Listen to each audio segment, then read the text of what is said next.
trashed with the Web3 thinkers. A cheap night cause I'm feeling kinda thrifty. Got a 10-pack of beers and a bottle of whiskey. Hop up the cork, have a glass of wine.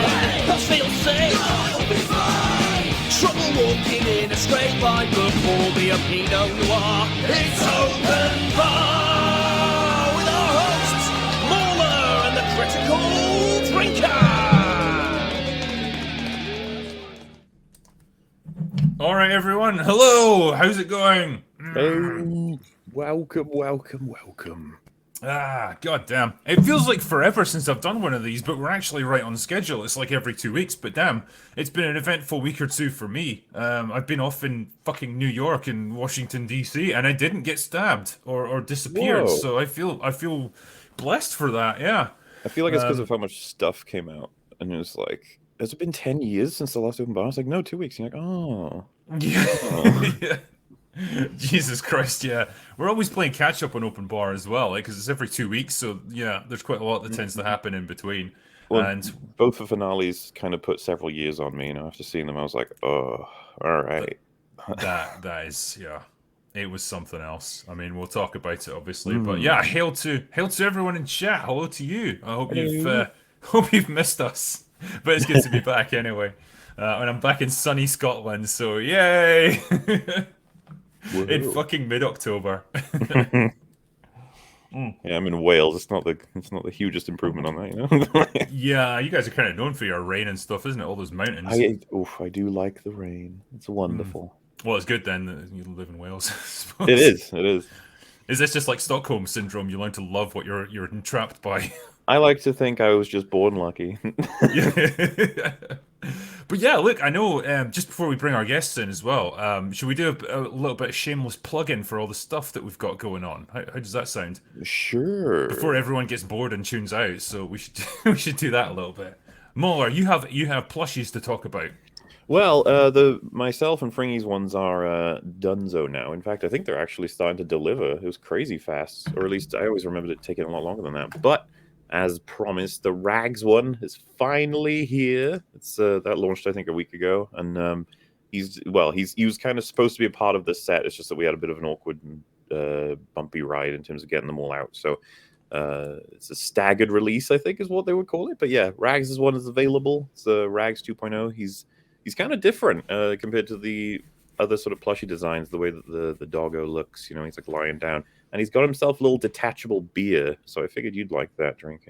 I appreciate that indeed, yeah. I need to go and order myself one now, actually. I've ordered myself a MauLer 2.0 because I missed it the first time around, so very pleased about that. I shall improve your background, I'm sure of it. Exactly, yeah. I'll need to get them hanging up someplace so people can see them.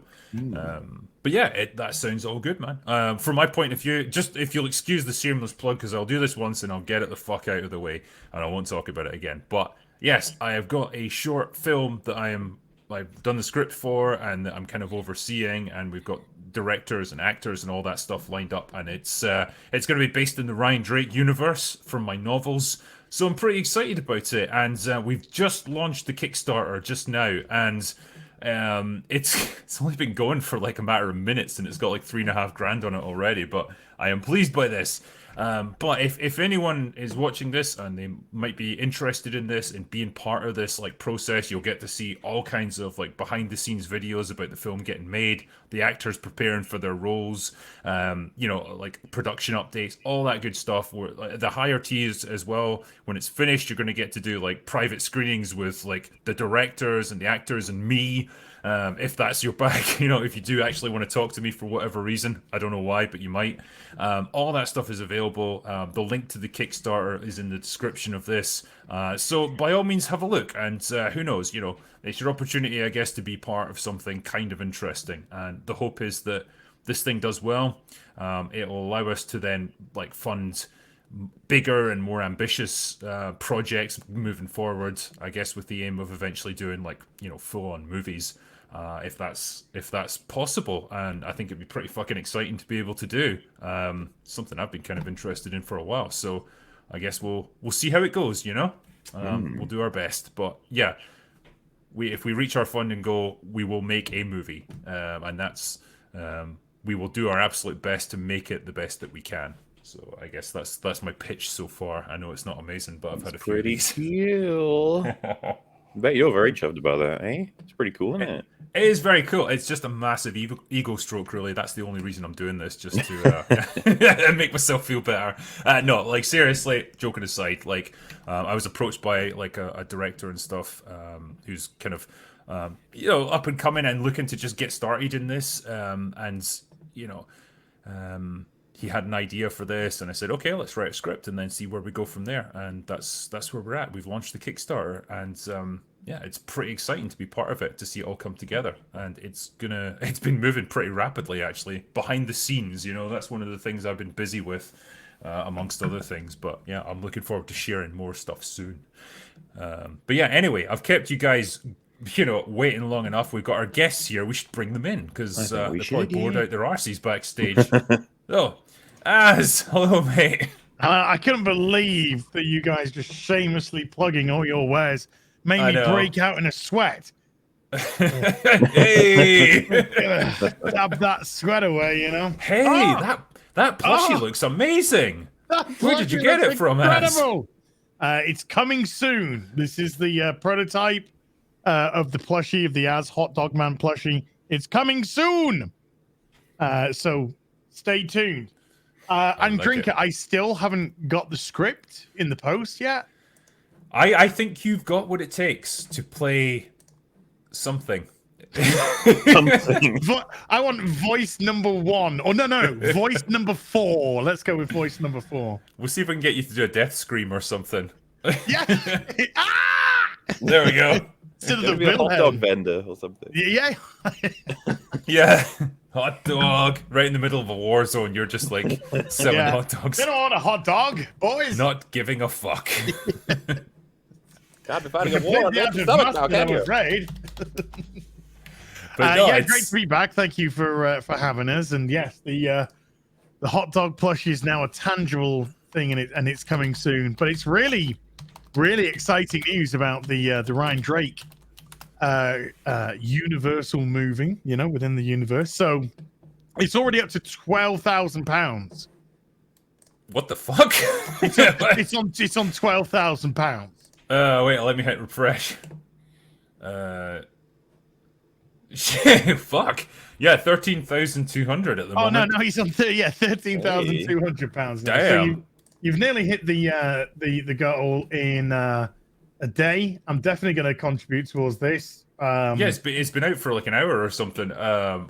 Damn, man. Yeah, our goal was like I set the initial goal at 20 grand, because that's like the sort of minimum to do like, the cameras and get like actual decent quality equipment in, and pay people for their time rather than just expect them to do it for free. So yeah, damn. We can do it for exposure.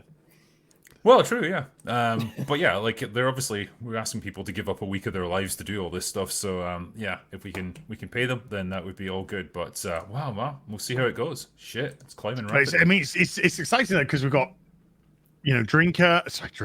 We got Ripper. You both look the same. I can't tell you apart. Yeah, I would get that all the time, man. I bet you do. We've got Ripper, of course, with the Ripperverse, absolutely murdering it.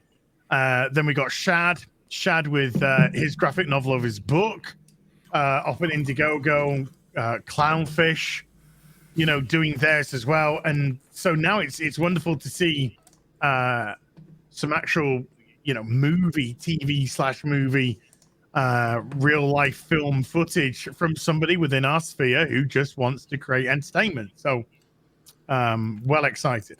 Not as it's all just a vehicle for the message. Oh, by the way, it's on 15.5 grand now. Oh shit! Damn, that's climbing.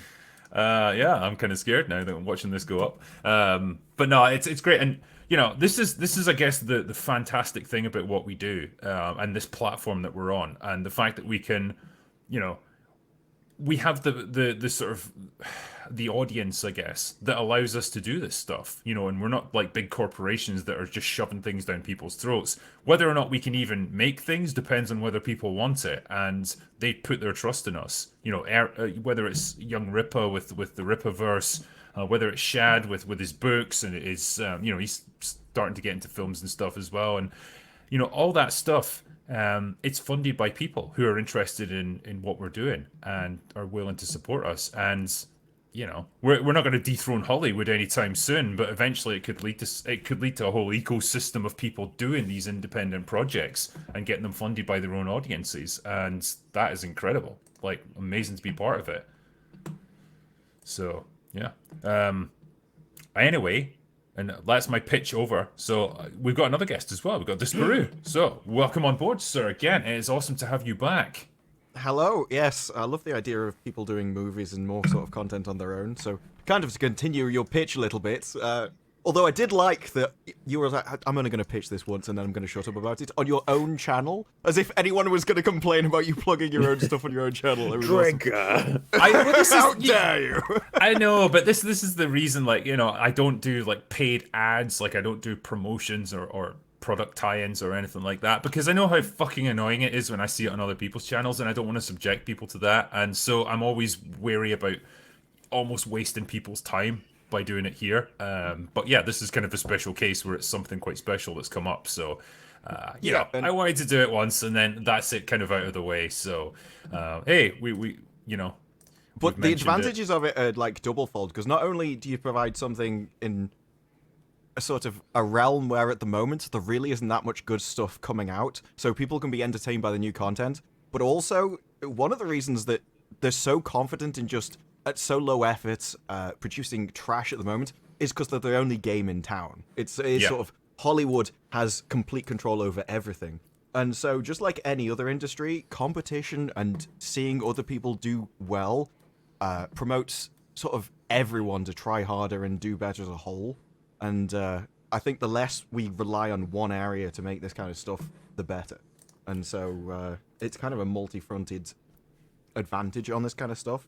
And yeah, I mean, it's weird. It's like this idea of giving the people what they want, you know? Yes. And Hollywood and the comics industry, the movie industry, TV, they are kind of stepping away from that, like you say, because there's an element of hubris there. There's an element of like, well, we've got the money anyway, so you just have to watch what we produce because we are the source of all your entertainment. And, you know, there's a gap then opened up for people like myself or Eric or whoever else who produce things that, you know, we hope that people want to see, and we can present it to them. And if they like it, they've got the opportunity to get more of it happening. And apparently the goal is hit, by the way. Holy shit. It is as well. Holy shit. Okay, cool. Well, I guess the Ryan Drake short film is happening then. Hey, that's it. Sweet. You know what? Fuck it. I'm ending the stream right there. Job done. I'm out. Yeah. Done. Out. Buy a plushie. Oh, yeah. As with this, I am going to buy several plushies of yours. I want those hot dogs there. The dogs need toys. You know, what can I say? Is the pledging anonymous, by the way? Or does I don't really know. It just says the number of backers and so on. I think it is, yeah. Good. But one thing I've been doing, because of She-Hulk, actually, it was because of their fourth wall breaks. I was thinking of other things that had fourth wall breaks in them that I liked, and I ended up, I was after a Hustle clip, and I ended up watching an entire episode, and now I'm re-binging the entire series of Hustle. And it's amazing to think that places like the BBC produce really quality stuff, like, not that long ago. Like, Hustle is amazing. Was what, 10 years ago, maybe? Hustle was out? Yeah, maybe like early 2000s, I think it was. Oh, was it that long ago? Yeah, because it had Robert Vaughn in it, didn't it? Oh, I remember that, yeah. Yeah, the 5th season actually talks about the last kind of recession and the banks going under as part of their kind of gig. So it kind of, whenever that was that like 2007 or something? So it's amazing how the BBC has changed in such a short amount of time. Oh God, yeah. We could go on at length about that, but yeah, damn.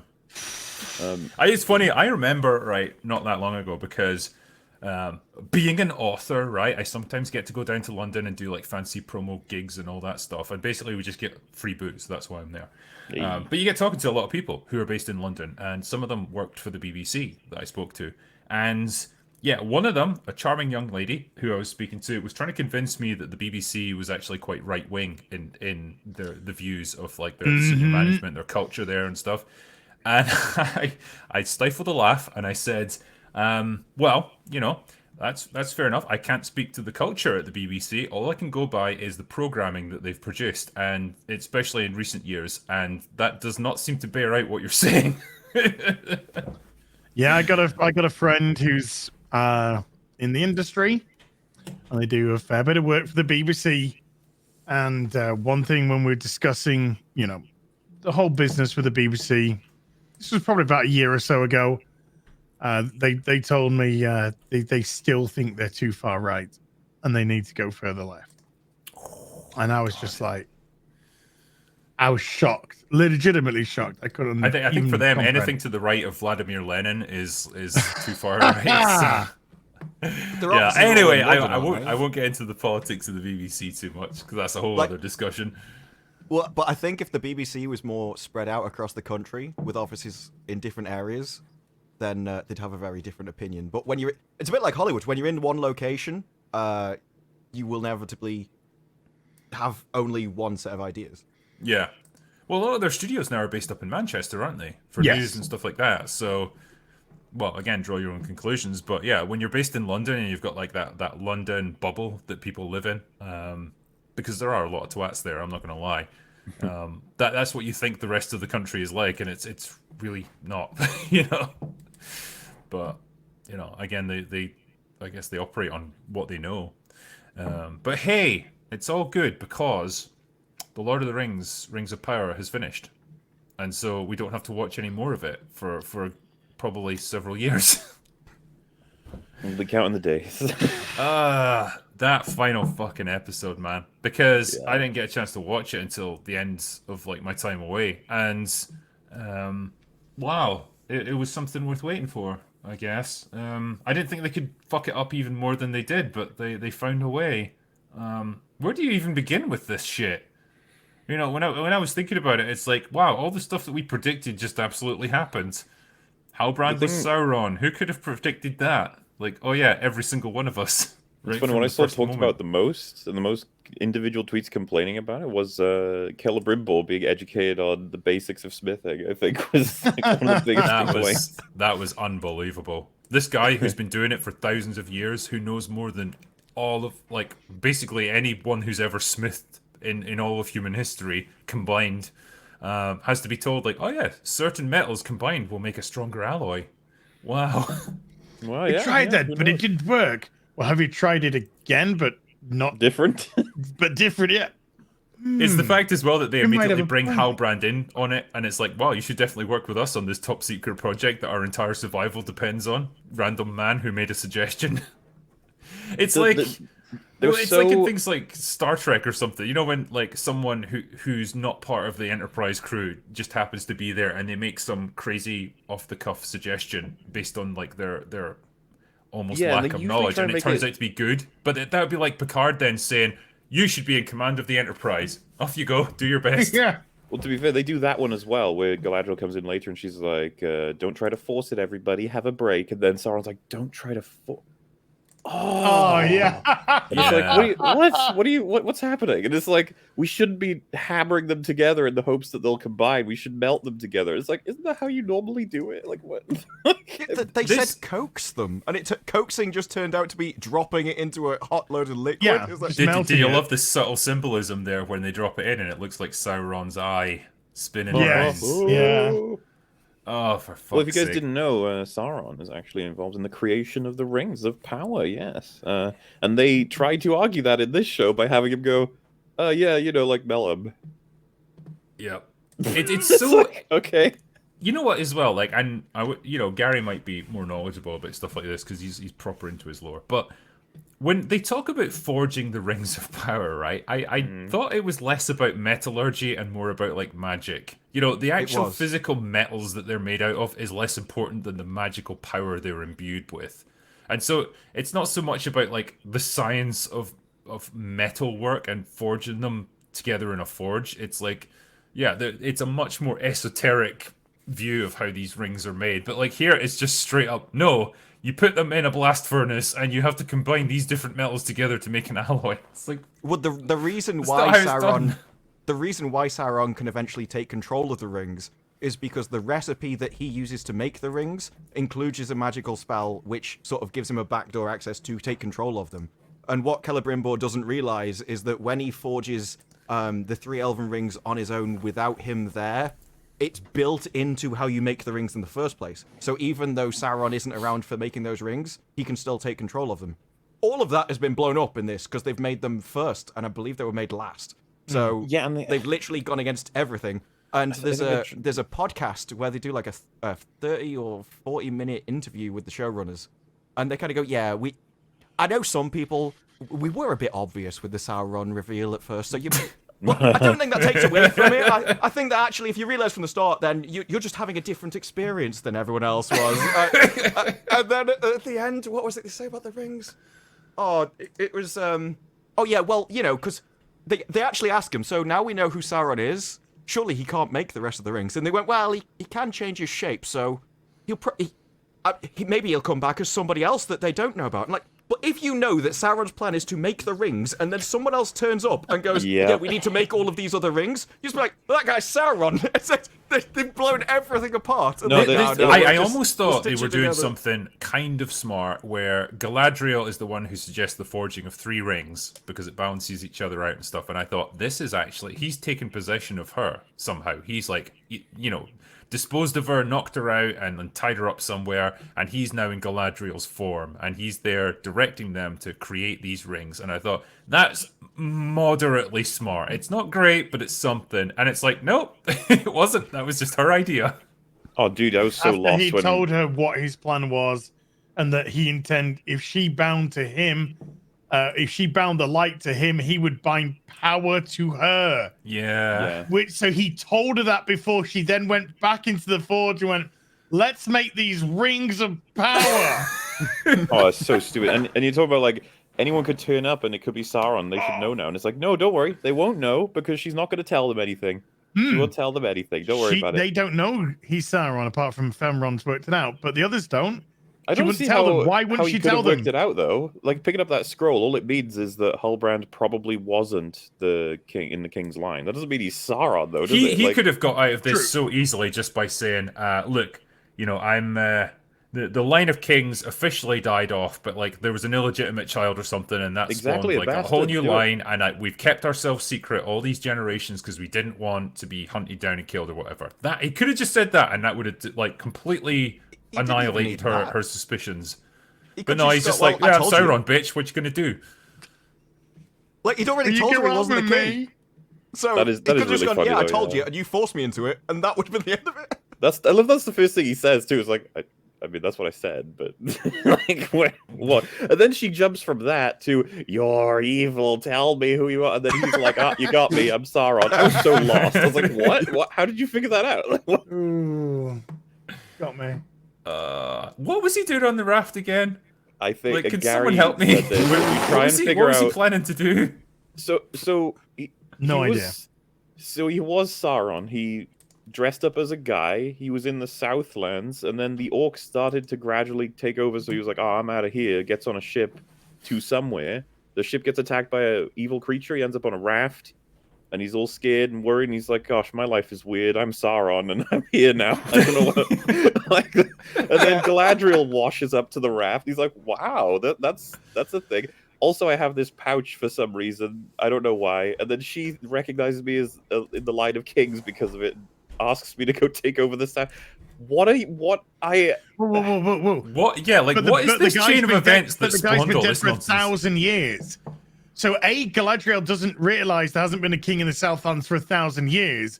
And B, when they go to the Southland, the people of the Southlands don't realize there hasn't been a king for 1,000 years. This is what I literally just put in my video. Like, all of these elves, especially Galadriel, have been around for more than 1,000 years, so they know the history of Middle-earth. And something as significant as the kings of the Southlands, they'd probably know just off the top of their heads. You wouldn't need to like dig into like crazy archives to try and find this shit. But yeah, everyone's forgotten about it. Everyone's forgotten, like, oh yeah, the kings of the Southlands all died off 1,000 fucking years ago. The people in the Southlands are like, no, this is a bit strange that like this guy's showed up claiming to be our king when there hasn't been a king for 1,000 years. how do we even remember that this was a thing? Don't know. And they We're just gonna accept allied it. themselves with Morgoth as well in Yeah. that time. And it's not that far away. It's only 2 days ride, remember, as long as you don't stop. So You can one get there in a day's couple away hours by by ship. ship, so I'm told. This route, fucking Mordor to Valinor is a fucking 1-day ride. Like, just get this straight away. Who cares? We're just lucky they didn't teleport. This fucking show. There can't be people that are still defending this at this point. They must have given up the ghost. Even the mainstream media are saying like this is horribly written. The showrunners are After talking praising like the they've... show, though, like the Guardian was praising the show, saying that it made House of the Dragon, look cheap or whatever. And then as soon as the show ended, they put out an article a couple of days ago saying now that the show's over, it was an absolute disaster. Yeah, really fucking stunning and brave, Guardian. Well done. Yeah. Like, we waited to see what the way the wind's blowing and then set your sails. Yeah, because very few people, not only are they wanting to defend this, because we're already several days since the finale's out now, so they're running out of passion, that's how it works, but they're also, it's like, how do you defend this? It's so difficult. It's so difficult to even understand what happened to defend it. You'd be like, God, I love Halbrand's arc. Thing. I don't know, like, he was in love with Galadriel, gosh darn it, she rejected him. You more know like a what I squiggle, loved? dude. It's the fact that wizard guy turned out to be Gandalf. Whoa. Oh my god. So unexpected. Dude, those That made witches- me so excited to consume next product. I couldn't believe it. Those Sauron witches were hilarious. Just everything about their movements. Oh, they're meant to be but, Macbeth witches. Ah! That's what the showrunners say. Nazgûl. The showrunners Fucking literally... androgynous things. They literally what talk they about were. it, it's like they're writing Shakespeare, that the inspiration was the Macbeth witches. And like, oh, come on, Oh, dude. okay. They My were the favourite line, I biggest still don't non-event understand. since the fucking Knights of Ren, honestly. They're built up to be these ultimate badasses that can just set things on fire by looking at them, and then it just get fucking Nazgûl Well, then out of Letty Henry existence. stabs one in the foot. Yeah. Didn't do anything though. She was fine. Next Hey, scene. wait. So... To be fair, she went, "Wah!" made the stupidest face I've seen in all It's television. like these things which could probably annihilate an entire platoon of armed soldiers. The not hobbits take them on with sticks and stones, just throwing stones at them. There's one bit where like she's winding up for her big attack, like and then she just get hit in the head with a stone. She's Oh, like, it's so what the fuck? embarrassing. It's like, what is this? Yeah, then This she's is like, all- "That's this is it. I'm gonna ridiculous." burn the entire forest down." It's like, okay, love, calm down. Like, Lover? Yeah, that escalated fast. Yeah. I was just picturing that, like, in the after, because they just sit next to the trees and enjoy the sunrise or whatever. I was just like, shouldn't this all be in flames? Like, Well, I was saying, like, as I just Shouldn't he be reviewed this, bleeding everywhere as well? Well, But- I loved his fucking like complete no giving a shit like Yep. delivery of his lines. Like, well, looks like I'm about to die, everyone. Never mind. I'm That's just gonna actually sit verbatim. here. You just said that verbatim as well. Yeah. It's like, well, see, he got the same are you not in wound. pain? Are you not scared of the fucking inky dark oblivion that's about to consume your soul? You're No, about to I'm going blink off out of trail existence, now. my friend. I'm going It's off like- trail. I'm walking off trail now. It's like, what the fuck? Speaking of off trail, you're just about to hit £30,000. Hey! Well, holy shit. This production's getting better with every donation. Yeah, I think if it hits 50,000 by the end of the stream, Drinker promises nudity. not necessarily mine. Not necessarily a woman, though, unfortunately, but Like this dog goes naked behind me. See, there you go. Ryan Drake Delivered. might just walk in one scene with just no pants on. All the Why are you characters naked? acknowledge Real men it. take the clothes off in a war Got your zone. pants. Oh yeah, He'd be got like, blown up in them. body armor's for pussies. In fact, clothes are for pussies too. But I go to battle. I go with my weapon cocked. Yeah, damn man, I am blown away by how generous people have been. This is incredible. Anyway, I need to stop talking about that. That's stop drinker. Yeah, let's talk about Rings of Power. God. Yeah. Yeah, come did you on. like when Halbrand was talking to Galadriel and she said, "But you saved me on the raft"? He goes, "No, you saved me on the raft." I still do not have any explanation on how she said. The only time she ever saved him at all is she was on the raft and she helped him up onto it with her hand when he was perfectly Yeah. fine. So if No, that's he was saving his definitely life, dying. Because A the thing shock is, at him. yeah, he saved her from drowning, but Yeah. the sea is always right, and the sea was trying to kill her. So I mean, for the record, I would say he technically saves her 3 times. When she first arrives, and then he picks her up again on the raft, and then he gets her out of drowning. Like, those could all count, at least somewhat. But the drowning one is the most significant, yeah.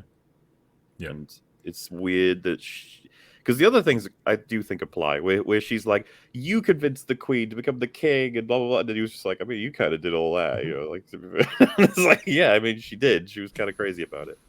I think he can pull the line. I've never lied to you. You did all of this. Because the He's not wrong. The showrunner said they want at the end of it for you to say, would it have just been better if she'd just gone to Valinor? That's the question they want you to ask. It's like, yeah, she just pissed off and then rings it power. yeah, because he conceivably would have died on that raft, and that would have been it over. Or But she he created would've got- Sauron. She brought it. Like, he was genuinely. He didn't want to go back. All of that stuff was because you can tell he was doing it on his own. There was no reason for him to lie. So he just wanted to stay in Numenor and grill. And she's like, no, I want you to go back to where you were an evil lord and rule over all of Middle-earth. I just want to grill. I could always expect like a Mitchell and Webb style sketch where he's like, don't you remember? All the clues were there. And then she thinks back and there's just this scene where he's like, I'm Sauron, by the way. She's like, sorry, what, Halbrand? Yes, what? Yeah, I feel like, you know, if you did this in the style of Hot Fuzz, it would be fucking incredible. Yeah. Unfortunately, this is just a small indie production of $60 million an episode. I am blown away by that because honestly, it looks so fucking cheap. Basically, every scene. Yeah, the fact as well that like they've reduced Sauron to this. You know, before he was an evil motherfucker, and you didn't even really see what his physical form was. He was just this gigantic, terrifying force. Now he's been reduced to this like weedy-looking guy with scraggly hair, and you know he just wants Galadriel because he loves her. He wants to be with someone, and she won't be with him. And now he's mad, so he's going to destroy Middle Earth. Like that's the thought process here. This is what you've reduced Sauron to. He's pathetic now, and Galadriel is a fucking idiot as well. He said Netflix and chill. She said no, you're cringe, and then he got really mad. Yep. That was the story. That's what season 1 is accomplished. Oh, but going back to what you're saying about the forging of the rings and the fact that they've made it more as in the forging of the actual metals as opposed to the magic. But that's because they created the wonderful origin story for Mithril. Oh, And God, you fucking reminded me as well, didn't you? So they had to incorporate that into the production of the rings. So they took away the magic of them because they said, hey, look, we got an origin story for fucking ore, a rock, and some grass. They kind of made Mithril as if it was like sentient as well, because they said something like, "Oh, it won't merge with just It's little a proud, ore." it's a It's proud like, metal. it's like a snob. I only want none of that pesky gold. I want gold from the specific region over here, and there's no reason that gold from Valinor should be any better than anything else. And here's the thing, right, as well. If you know that this metal can actually save your entire civilization, you would fucking invade Khazad-dûm and go to war with the dwarves to get it. You wouldn't just be like, well, that's all they've given us, one little flake. Guess we'll have to just make could do. you imagine if like there was an area of Earth with a selection of people who just like, you can't have this like a patch of our grass that could save all of humanity because we won't let you. I think several world leaders would be like, okay, you understand what happens next, right? Well, all we have to do is you mean like Wakanda? petrol. Yeah, well, I was going to say like changing Mithril to petrol or gas or whatever, oil. And yes, the elves would actually like, if you want to try and tell me that's the elves' sort of character and culture, that they would be like, yeah, we'll just die. We're not willing to fight over it. They go back Guess I'm gonna die then. Yeah, the elves are essentially turned into like solar-powered Energizer bunnies. All they have to do is go home for a bit, and then they recharge, and then they can come back again. I am genuinely perplexed as well what the thought process behind this was, because like we saw. I can't believe I'm trying to summarize this. They throw the chunk of mithril next to a dead leaf that's got the leaf cancer, yeah. right? And it makes it come back to life, which is fucking stupid, but okay, fine. So like, okay, the leaf came back to life, so that must have the same effect on us, right? Okay, cool. So we need mithril that we can wear, like maybe as suits of armor. That'd be really good. Like we know they're going to make eventually. But yeah, that's what we need. Like it needs to be in contact with all the elves, you know, in close proximity to them, so they can absorb all the good radiation from it. Okay, great. Now their thought process is we're going to make a thing, right? It's a small contained thing that will somehow project all this same energy out to all the elves everywhere. How? Don't know. It doesn't matter. And so we don't have enough mithril to make it because we've just got a little piece. And so they forge it into rings. Now, the rings that they wear are really small, and the chunk of mithril that they were given is relatively large. You know, it's about this sort of size. You could forge that amount into a ring that you could wear if that's all you fucking need. And yet, still, apparently that's not enough because they need to make 3 of them. Why? Because Galadriel says they need to have 3. Why? Don't know. Just because. Like, all of this is fucking stupid. The solution was literally right there by their own rules that they set. Drinker, all that you've said is utterly irrelevant. Because they said in the show, it's the tree. If the tree dies, then they die. So you make the mithril. All they need to do is put the mithril by the fucking tree. So you forge it into a nail and just hammer it into the tree, and you're good to fucking go. Boom! Just get all some done. guy to walk around the whole forest rubbing the little thing on the trees. Just go, yeah, just go do this every day, little janitor. Stupid. They haven't even explained how this is like a ring of power either, because essentially it's just the light. So in theory, you could just hold the mithril and you'd have the same power as like a ring of power. So any mithril on Earth would give you the same, because it's just the light of Valinor. It doesn't give you like superpowers or anything. That it's just, how about right? You send a delegation to the dwarves. The sun is the light of Valinor. Here's a crazy idea, right? Because the reason King Durin doesn't want to mine for more of this stuff, it's too dangerous. Because like, you know, the place is prone to collapses and stuff like that. They don't want to mine for it. How about you send a delegation of elves there and say, you know what? If you can give us access to this one particular area, we'll mine it. We'll take the risk, and if it collapses on our heads, so be it. But we can go in there and mine this stuff out. They could just go to Elrond's wording. He says all of this in exchange to give the elves access to the mines. I think the deal is supposed to be that we will mine it, not even you. Because if you remember, Durin says, "I'm not going to risk dwarven lives," and then his son is like, you know, I think he essentially says like it's worth the risk, and then he says, "Okay," and gives the real reason, which is, wise people millennia ago decided that elves should die, and I'm not going to contradict that. It's like, what? What if they decided the dwarves would die unless you go fucking grab some mithril? Would you do it then? Like, asshole. What was the rot? How did it spread? Why did it spread amazingly quickly when it was introduced? Because plot. They explain nothing. They explain nothing. They developed no characters. The things that they thought important was origin stories for rock, fucking grass, and a fucking ore. And a volcano. What? And well, that's what I'm rock volcano, you know. What were they putting their time and effort into? Nothing made sense. Galadriel was an absolute fucking moron. And particularly by the end of it, she was a complete and utter one because he told her the plan and she just went with it. And then we've got Femron, who reads the thing, says, well, it's probably not the king. So why doesn't he just say, Galadriel, who was Halbrand? And why isn't he here? And then she's just like, well, don't ask. No, she said, trust me. Don't no. ask. Trust me, no. Don't ask that one. No. If he comes back, though, you don't have anything to do with him, all right? This show is fucking pathetic. It's absolutely pathetic. You've got fucking Isildur. Oh no, is Isildur dead? Well, we know he's not going to be dead, don't we? That's so dumb. No, like, Celeborn's dead. Well, we know that Celeborn's not going to be fucking dead. Why are you putting are they alive or are you dead on characters that we know are going to be alive? It's not a mystery. I think what's really funny about that is this show is so out of continuity with anything I know to be the Tolkien or Peter Jackson's movies that I do assume sometimes like, oh, so they are dead because this is a different story. Yeah, it's like, are we going? Is this like an alternate timeline? It's like a Marvel what if or something. Yeah. Oh What my if? God. What if everyone Suddenly was fucking rings of power retarded? multiverse. Oh no! Like Galadriel dies at the end of season 2 or so, which is like, oh, okay.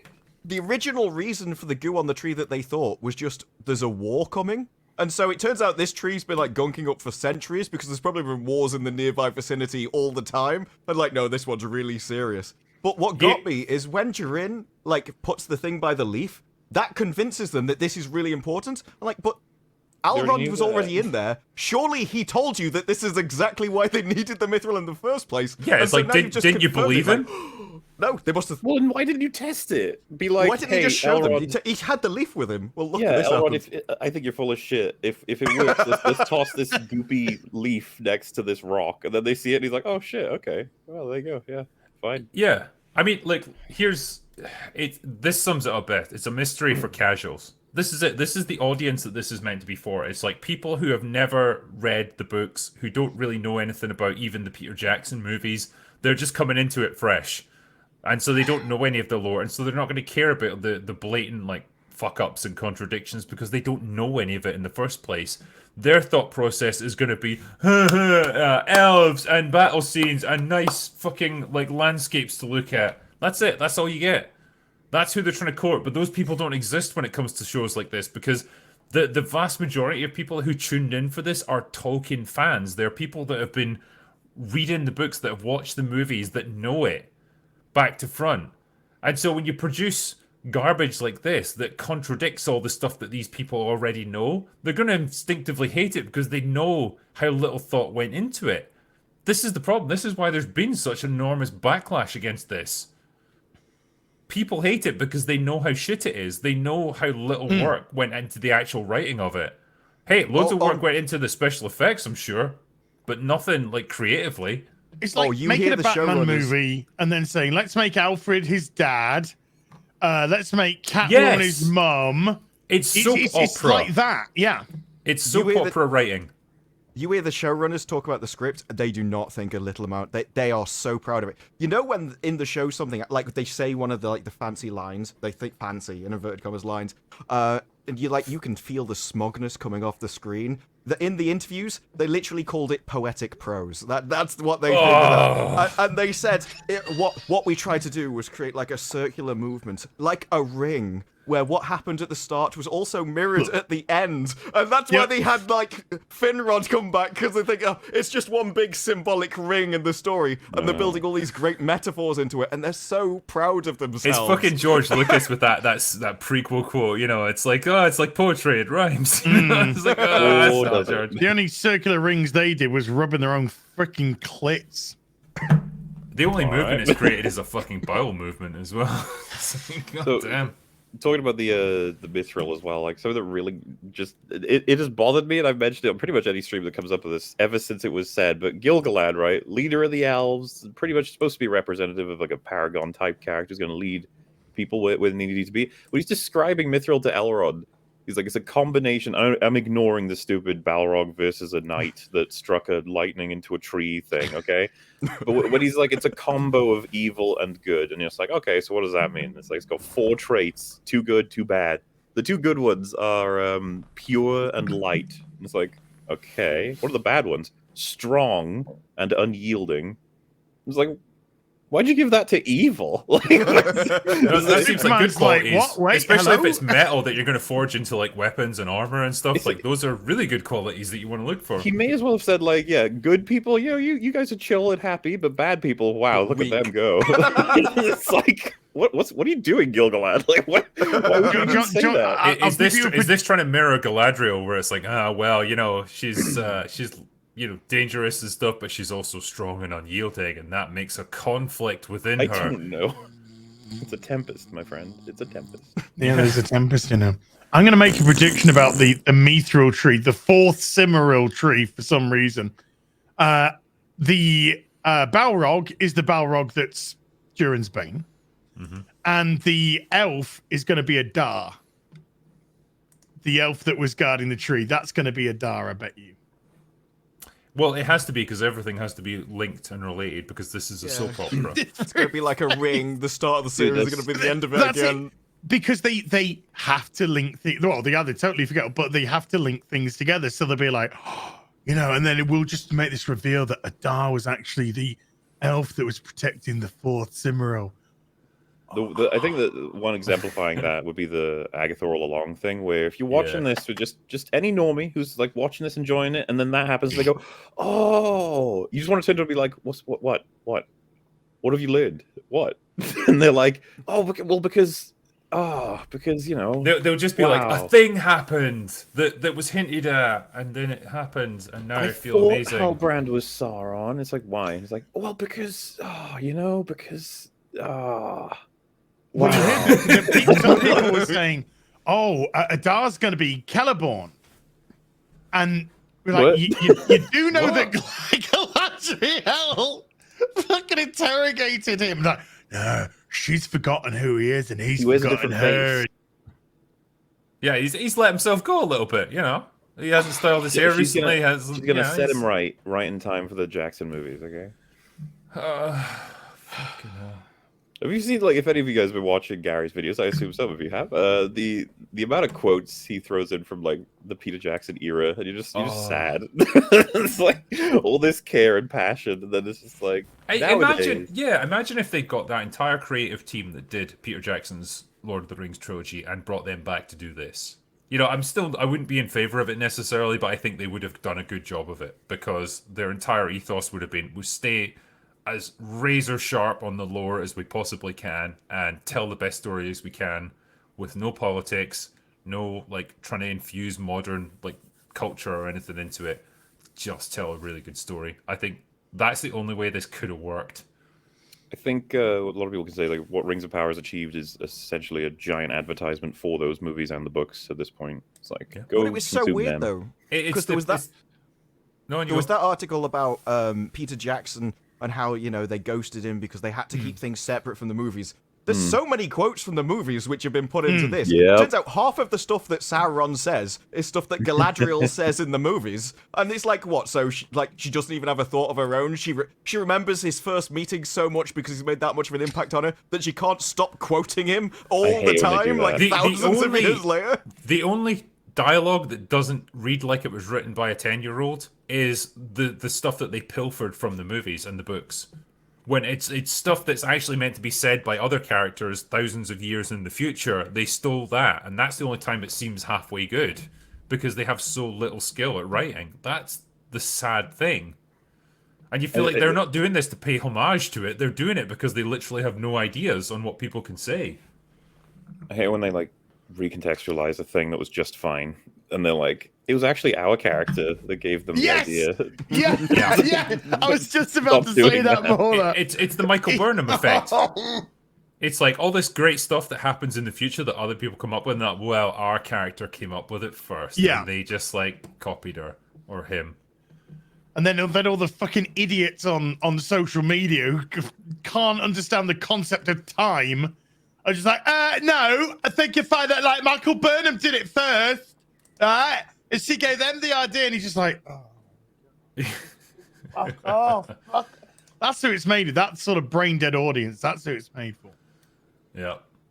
My favorite thing in Discovery is when the showrunners were like, oh yeah, we know that you think we've broken canon, but we've got this really intelligent and clever way to make sure that actually it all goes away. And they're like, oh yeah, they just travel to the future and promise never to talk about it ever again. I was like, they were so proud of that. Disparu. They travel to the future because that's the only way that she can get rid of the suit, right? So they don't want to have the suit there. So they travel to the future to get rid of the suit, but she's got to physically move it there.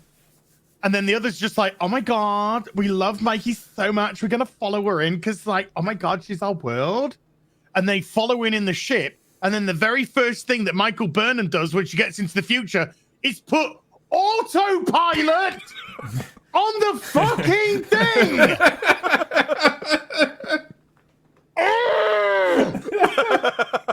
They're idiots. These people are brain dead. They're moronic. They're dumb. They couldn't put together a 2-piece Lego set. Never mind a complex story. Hey, those can be tough. Okay. I want to talk about another scene, right? And back in Numenor, I can't remember her name. She's Isildur's sister, and she's got massive jugs, and that's the only two things I can tell you about her. But That's 3 things. That's 3. Yeah. Isildur's sister. Oh yeah. 2 other things that stick in my mind. Yeah, anyway, so she's been commissioned to do a portrait of the king because they know he's gonna die soon, and they're gonna have to design a tomb for him. And apparently nobody remembers what he looks like, so she has to draw it. And she's left in his bedchambers unguarded with like no protection there for the king. Like anything could happen. Who knows? For like hours at a time. This is fucking like if you came to me and said what's the most contrived way you can get these 2 characters together, this is probably what I would come up with. Like if like logic and plot mechanics and everything, none of it mattered. Just say what's the quickest and easiest way you can do this. She's got to draw a picture of him. Fine, fucking put her in there. And so there she is, and he spazzes out because he's Joe Biden basically, and he thinks that she's Muriel. And he's like, well, beware of the palantir that's upstairs because I looked at it for too long. Here's the way to get up to it. Like, and it opens the fucking hidden door and then dies so that she can go up there and see this thing. What the fuck is any of this supposed to be? Why was this done? Is it not really weird and coincidental that scene is like right after we got that exact scene in terms of broad components in another show? Like, because you've seen episode 8, right, of Hot D? No, because you I haven't. remember Okay. I've been Well, away. Gary points it out in his video as well. It's just like it's so weirdly coincidental. It's a huge important thing that happens in Hot D, and it's the exact same sort of components, but we were blessed to have those shows come out at the exact same time because it's just a matter of like, hey, you can do it this way, and that would be better. It's like, oh shit, yeah.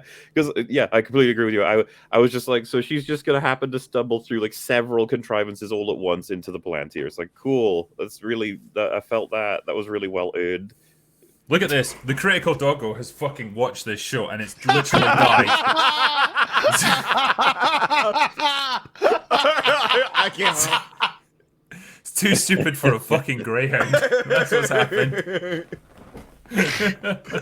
But her whole character was pointless. Like, not only is that storyline pointless, her whole character was pointless for the entire series. There's not a single reason for her to exist. No, she walks around staring at things, and then she looks at the Palantir. And her job is to look worried about stuff. Yeah, I don't even know why she's there. She's meant to, like, build a statue. She's an architect. Yeah, if you... Oh, don't you have sculptors or something to do? Yeah, like, make she's not an statues for you? artist. Yeah, I was going to actually question that. I was like, I didn't realize that was her job. I thought she was more scholarly or whatever. Because, yeah, if you reverse engineer this storyline, her purpose this season, they might have actually started from the end. They were like, she's going to stumble upon it. It's like, how's she going to get here? She has to draw a picture. Why? Because she's in as part of this group or whatever. When did she do that? It's like episode 1, I guess, or 2 or 3 or whatever. She says, oh, I've been accepted. There you go. This is episode 1. She was accepted into the academy, so she's literally like a first-year student. She's just learning, and somehow she's one of the people that they chose to like produce this master like tomb sculpture of the king. Why? Hardly any scenes. Because Farazan says, the king's gonna die. Sorry for saying it in front of you, by the way. Yeah. King's gonna die in a minute because he's fucked. No, so we want to stick to make sure he wasn't listed. So we want to create something wonderful to remember him by. So we have brought together all the greatest artisans from Numenor. And because of plot contrivance, we've also brought together some novices. And he's just like, why? Why are you bringing the novices? Yeah. But there again, she's the only character I'm interested in seeing next season. You might as well have had him say, well, we've got diversity quotas that we have to meet, so these guys are here as well. Well, they actually said the only reason she's in is to bring female energy to the family. That's their quote. And they had to get that thing is, oh, well, you know, I've got accepted into the Builders Guild, but because I'm a woman, they've just made me scrub floors and don't let me draw anything. And then in the next scene, she's drawing the king. Like, what happened in the meantime?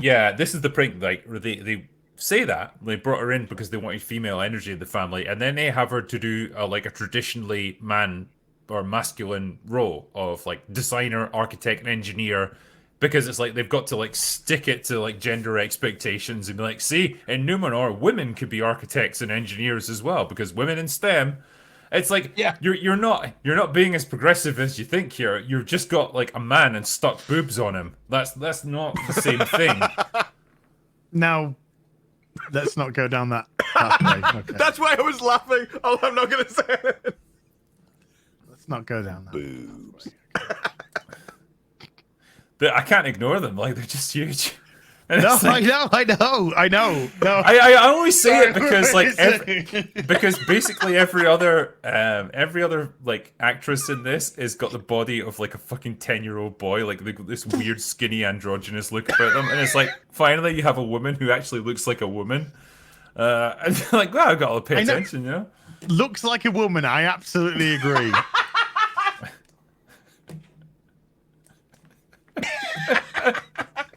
It's an easy mistake for anyone to make, isn't it?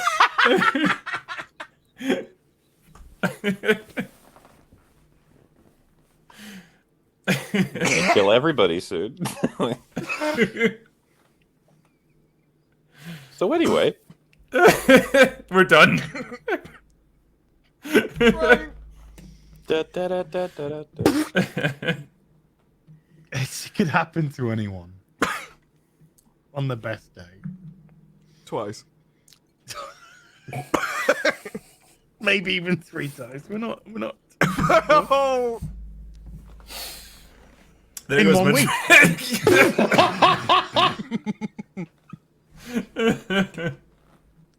it's like 1,000 a year.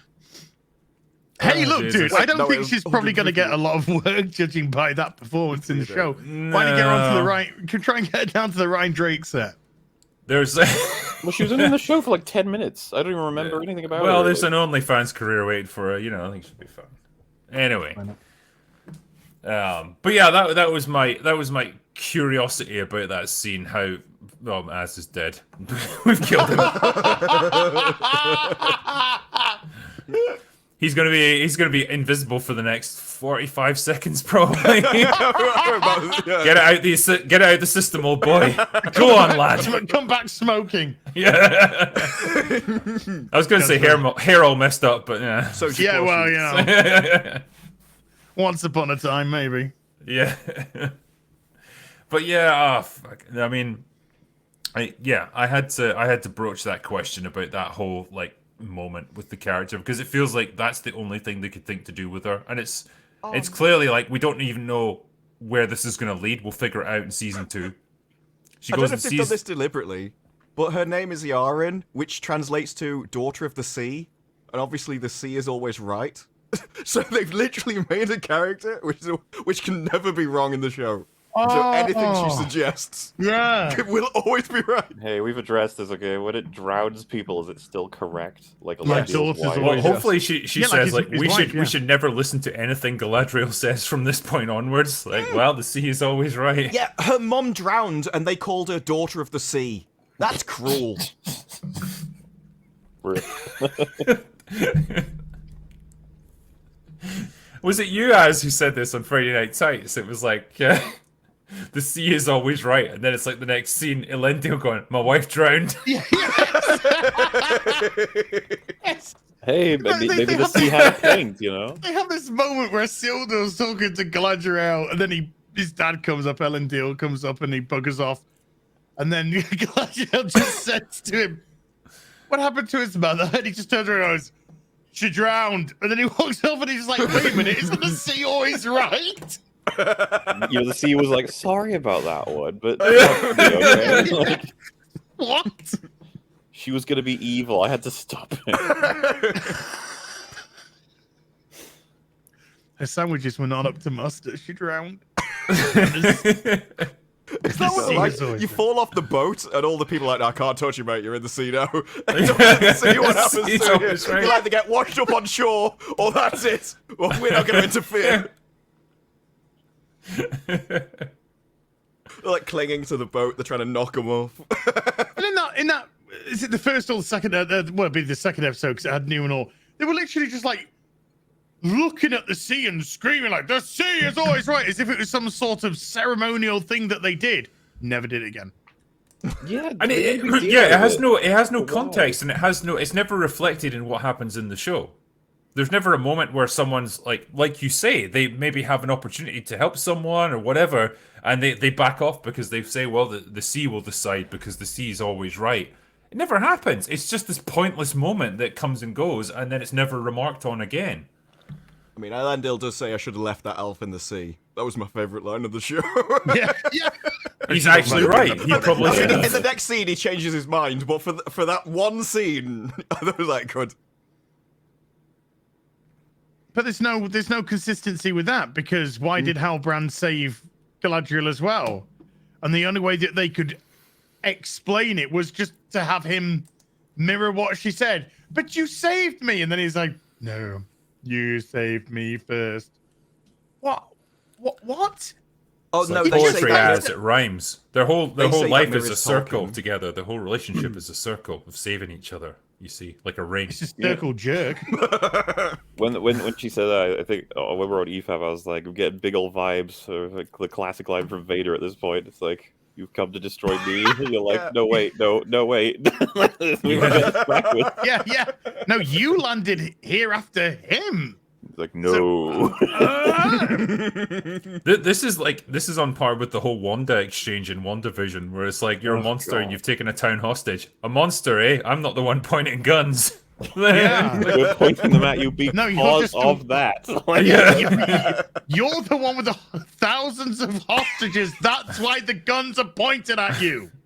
But you're in like pain and starving to death as well, like all the time that they're there. That was And the the thing. kids, Like, the kids are just in their beds. yeah. Ooh, I mean, they yeah. even put those cartoons in to explain it, and one of them is that you can't live off magic.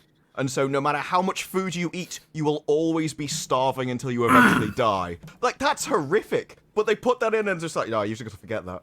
And and then when the movie when he's like, well, you know, I knew you'd fix it, so everything's fine. It's like, what? No, that's Yeah. not how justice works. They'll never understand what you gave up. Fuck off, woman. See, I don't understand. Yeah, why that's like that's that's like if a Imaginary fucking children. bank robber gets caught and he's forced to give back the money, and it's like, oh, they'll never know what you sacrificed for them.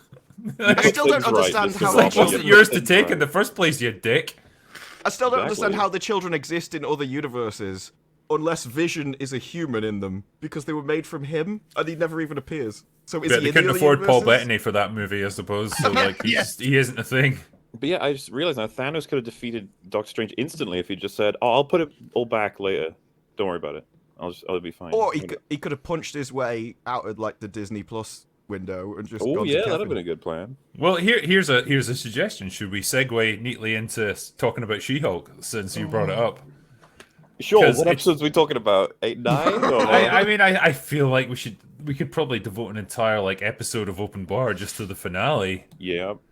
Um, Which, by the way, I hadn't seen it until yesterday. No, this morning actually, in prep for this, because I got to do it for this and for. You know what? I'm going to start with something positive about She-Hulk. Oh, no. This is the one and only time I'm going to do this. So brace God. yourselves, gentlemen. Pucker up. It's going to come. I'm scared. So I liked the first minute or so of that finale episode where they did it in the format of a 1970s TV show version Oh. of She-Hulk. I thought it was quite funny, quite cool. It was a little bit different, and I thought that was okay. And then the rest of the episode happens, and I wholeheartedly take back everything I just said. I'm gonna second you on that, Drinker. My note literally says the silly montage of She-Hulk doing a Lou Ferrigno reference is the most creative thing they've done in this entire show, and they've baited a show I would actually prefer to watch. Yeah. But with a man as She-Hulk. Sure. Fuck Yeah, it, that was whatever. funny. I honestly would take that over the shitty CGI monstrosity that they created. Like, because I know this. Like, when I looked this up, they had like a female model who's like 6'7", absolutely enormous. They used her as a visual reference point for the animators for like, you know, doing a large She-Hulk for those scenes. Just paint that bitch green and just use her in those scenes.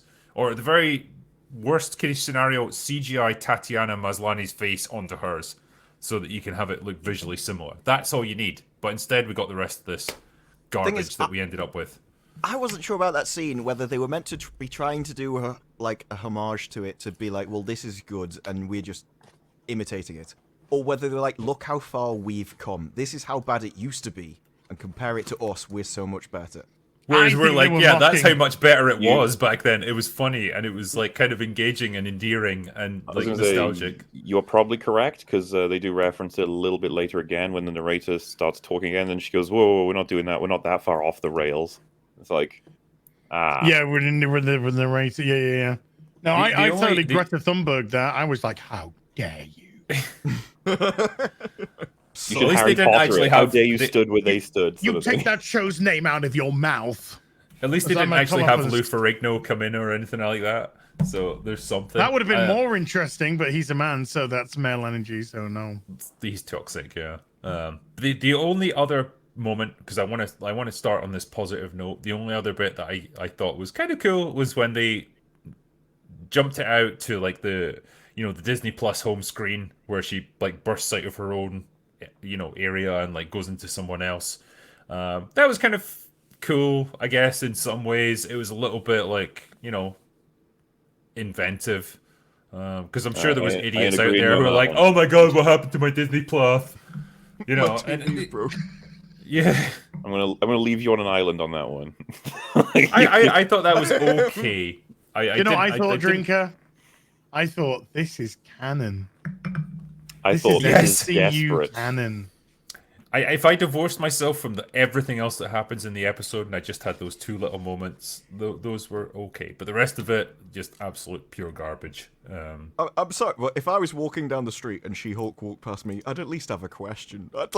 Not a single person in their entire... They're all just like, oh yeah, she's turned up, isn't this amazing? Like, do you have, want to say anything about her just walking into your offices or anything? Although, Well, they showed that the entire script was written on Post-it notes, that was gold. Yeah. I mean, the thing I don't get about it is that they imply that they've written it this way at first. She's like, "What is going on with this episode?" And then they're like, "We thought this would be fun."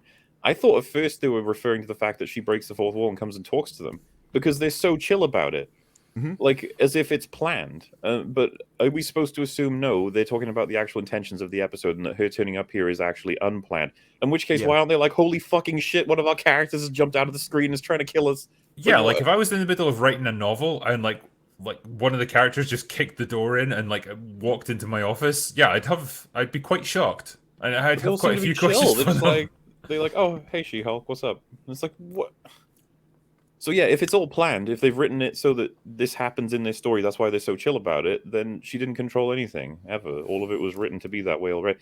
By the way, we did it again. I thought Kang fucked everything up permanently and they couldn't get any worse than that. And then I was like, oh, they've done it in universe, now they've done it out of universe. That there is no character with any agency. A little robot is writing it all, except for one time with She-Hulk where she wrote it herself. She wrote the entire world to bend to what she wanted.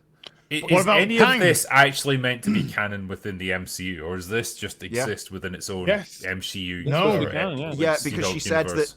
said that they can't do it now because they specifically wrote into the script that they fixed the bug, which means other characters won't be able to come back and do it. She said, I wanted this to be a one-off event because it was meant to be me talking to Kevin personally, but I'm using She-Hulk to do it.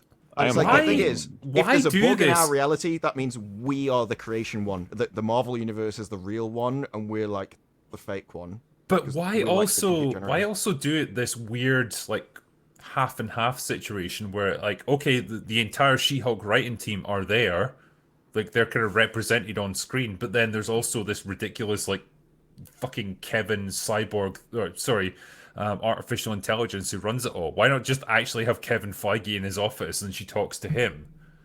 You know, I like, think 'cause what they're is the trying to play up point in the doing whole- that? Like when he said, I have the perfect algorithm, so it like makes more sense for him to be a robot. It's kind of a little bit self-aggrandizing, right? Like, I make perfect entertainment.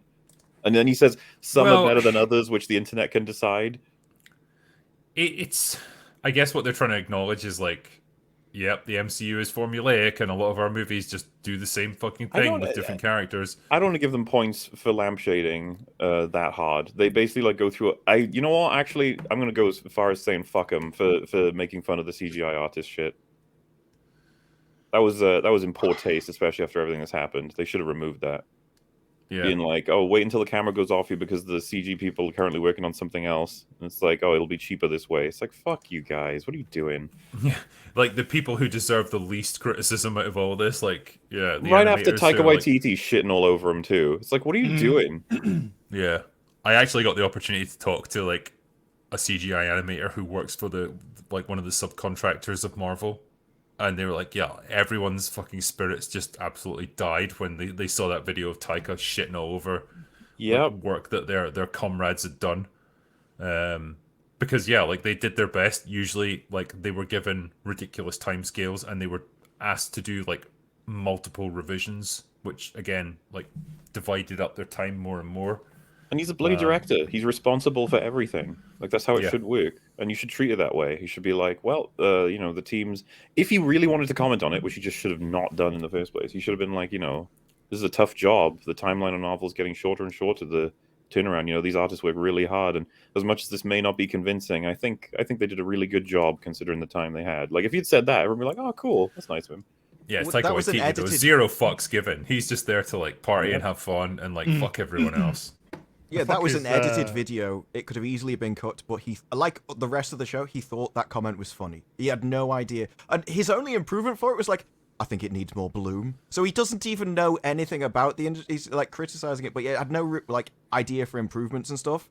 And you can go like, yeah, he shouldn't know the ins and outs, but he should know enough about it to go, I don't like this, and be specific.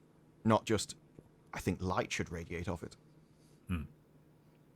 But yeah, this whole scene with her confronting Kevin, the artificial intelligence that governs the MCU, like I just fucking hated it.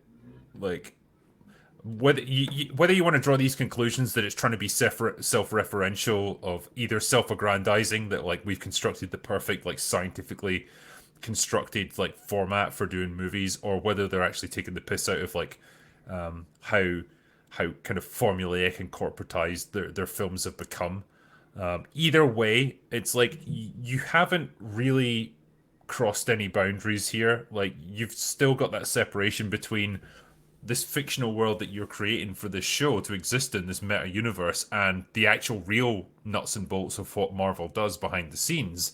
And I feel like they actually could have, they almost could have had real fun with that, but it would have involved exposing a lot of their real practices behind the scenes, which I don't think they would ever do. You know, whether they're talking about like, you know, the amount of representation they have to have on screen, or whether, you know, they are saying like, well, fuck the CGI guys, we've got 12 other projects that we need to get going right away. It's never really touched upon to the extent that they could have done, and so it just, yeah, that doesn't work for me. That scene was meant to be Jessica Gao talking to Kevin in what she said it was a typical argument that she would have with him regularly, and she was so proud of that scene that the first write they did of it, it was 10 minutes long, which is basically just her complaining to her boss for 10 minutes. And she even said at one point that the fourth wall break is the thing she loves the most, and she would have every single scene being a fourth wall break if she could, and Kevin had to pull her back and go, no, this is getting stupid. Like, you can't just have her talking to the audience all the time. Stupid. Yeah. So, why should Like- the big issue for me is that she, because you know we're talking about almost complimenting it, right? I don't think it's particularly. There's a lot of complaints I could have about all the logistics of it, but I was kind of happy to see that she was in prison. I was like, hey, consequences. Yeah, like there they are. Hello. And then, you know, Mallory Book is like, you're insane about, you know, like, oh, we got to punish those people who released my sex tape. It's like, woman, you put several lives in danger. You destroyed a whole building. Like, we've got things to do for you. We got to sort out your case. I was like, oh my God, this show, what are you doing? I don't feel like I'm watching the same show. And then, of course, she's like, repercussions. You've been let off everything, but you can't be She-Hulk anymore. And I was like, wow, she is lucky to not go to prison for any amount of time. She's just got to wear the inhibitor. That's amazing for her. Lucky, lucky, lucky.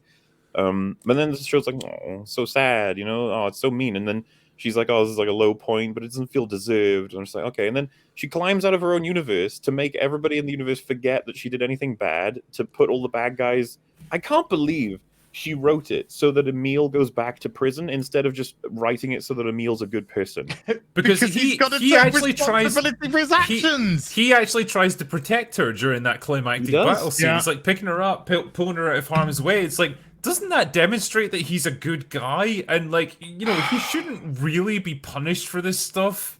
But no, it's like he's a dude, so he's got to be held accountable for his actions. It's like, where is your fucking accountability? You just get to rewrite entire realities she around rewrote yourself.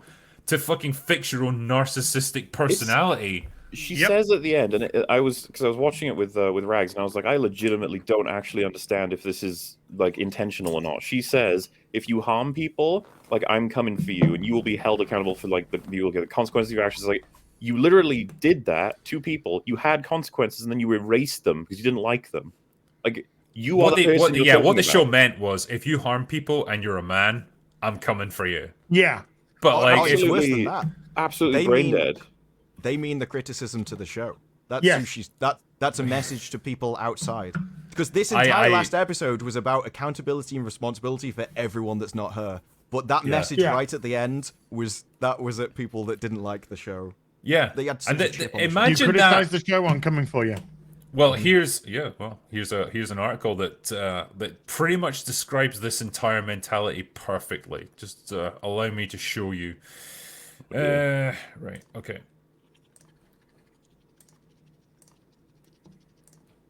Right. So, yeah, Variety, the source of all things good in the world, fair and balanced reporting. So, the She-Hulk team explains the fourth wall breaking finale and delivering a fuck you to toxic Marvel trolls. Because how dare you criticize this glorious thing that we have made? So, yeah, throughout the entire show, Jennifer Walters repeatedly breaks the fourth wall by not only directly addressing the camera, but acknowledging that she exists in a Marvel Studios show. In the season finale, Jennifer smashes out of the show directly, jumping through the Disney Plus portal to confront the writers of the show about why the finale is so needlessly convoluted and extraneous. Okay, great. Including one about a toxic cabal of fanboys who troll Jennifer online about being a female superhero who doesn't deserve her powers. This is so fucking interesting because it's like, imagine preemptively hating the fans of your show. Imagine knowing that what you produced was so shit that people were going to criticize it, and so you wrote that criticism into the show itself. Mm-hmm. Like, imagine that. Imagine just thinking that's the way to tackle this instead of just, creating a good show in the first place. Like, that's the best way to silence your critics, actually producing something good. But when you don't actually have the creative ability to do that, well, the easiest way is to just lash out, It doesn't even make sense for She-Hulk, because they're like, oh, it's so difficult in the modern day to get a female superhero out. It's like, but She-Hulk's been around since 1980. No one cares about And she's She-Hulk. popular. This is the thing, the She-Hulk character within the comics, at least in her heyday, was a popular one because she was flirty, she was understanding of why people were reading the comic, and it was fun as a result. This is disastrous. I mean, here's a good quote from Tatiana Maslany. She says, "Jessica Gao is a genius." Funniest thing I can't get it out. we should have put that in the show. I might have laughed. She's a genius. Yeah, I would have got a laugh. And knows about the culture that we're living in and her position in it when she's writing these stories about a woman superhero. She knows what that response is going to be. As a cast, it was delightful sending each other these troll responses like, oh my god, give them a week, and then they're going to literally see this pop up verbatim in the show and become the villains of the show. It was thrilling. That's the mentality. It's like, we know that people aren't going to like what we produced because it's shit, and we can't wait to humiliate them because of that, and we're just going to write them into the show. Yeah, but the reason why it was in the show and people were saying it is because it was true. Like, one of the lines in one of the earlier episodes they put is that She-Hulk was a diversity hire at the law office. That's a fact. She was hired because she was She-Hulk, and that's what they needed. She wasn't hired for a talent. It was, affirmative action is the way they termed it. So like, oh, well, these people said it on the internet, and so we put it in the show. Yeah, but you're just explaining what your show is in the show, and then somehow claiming they're bad because they pointed it out.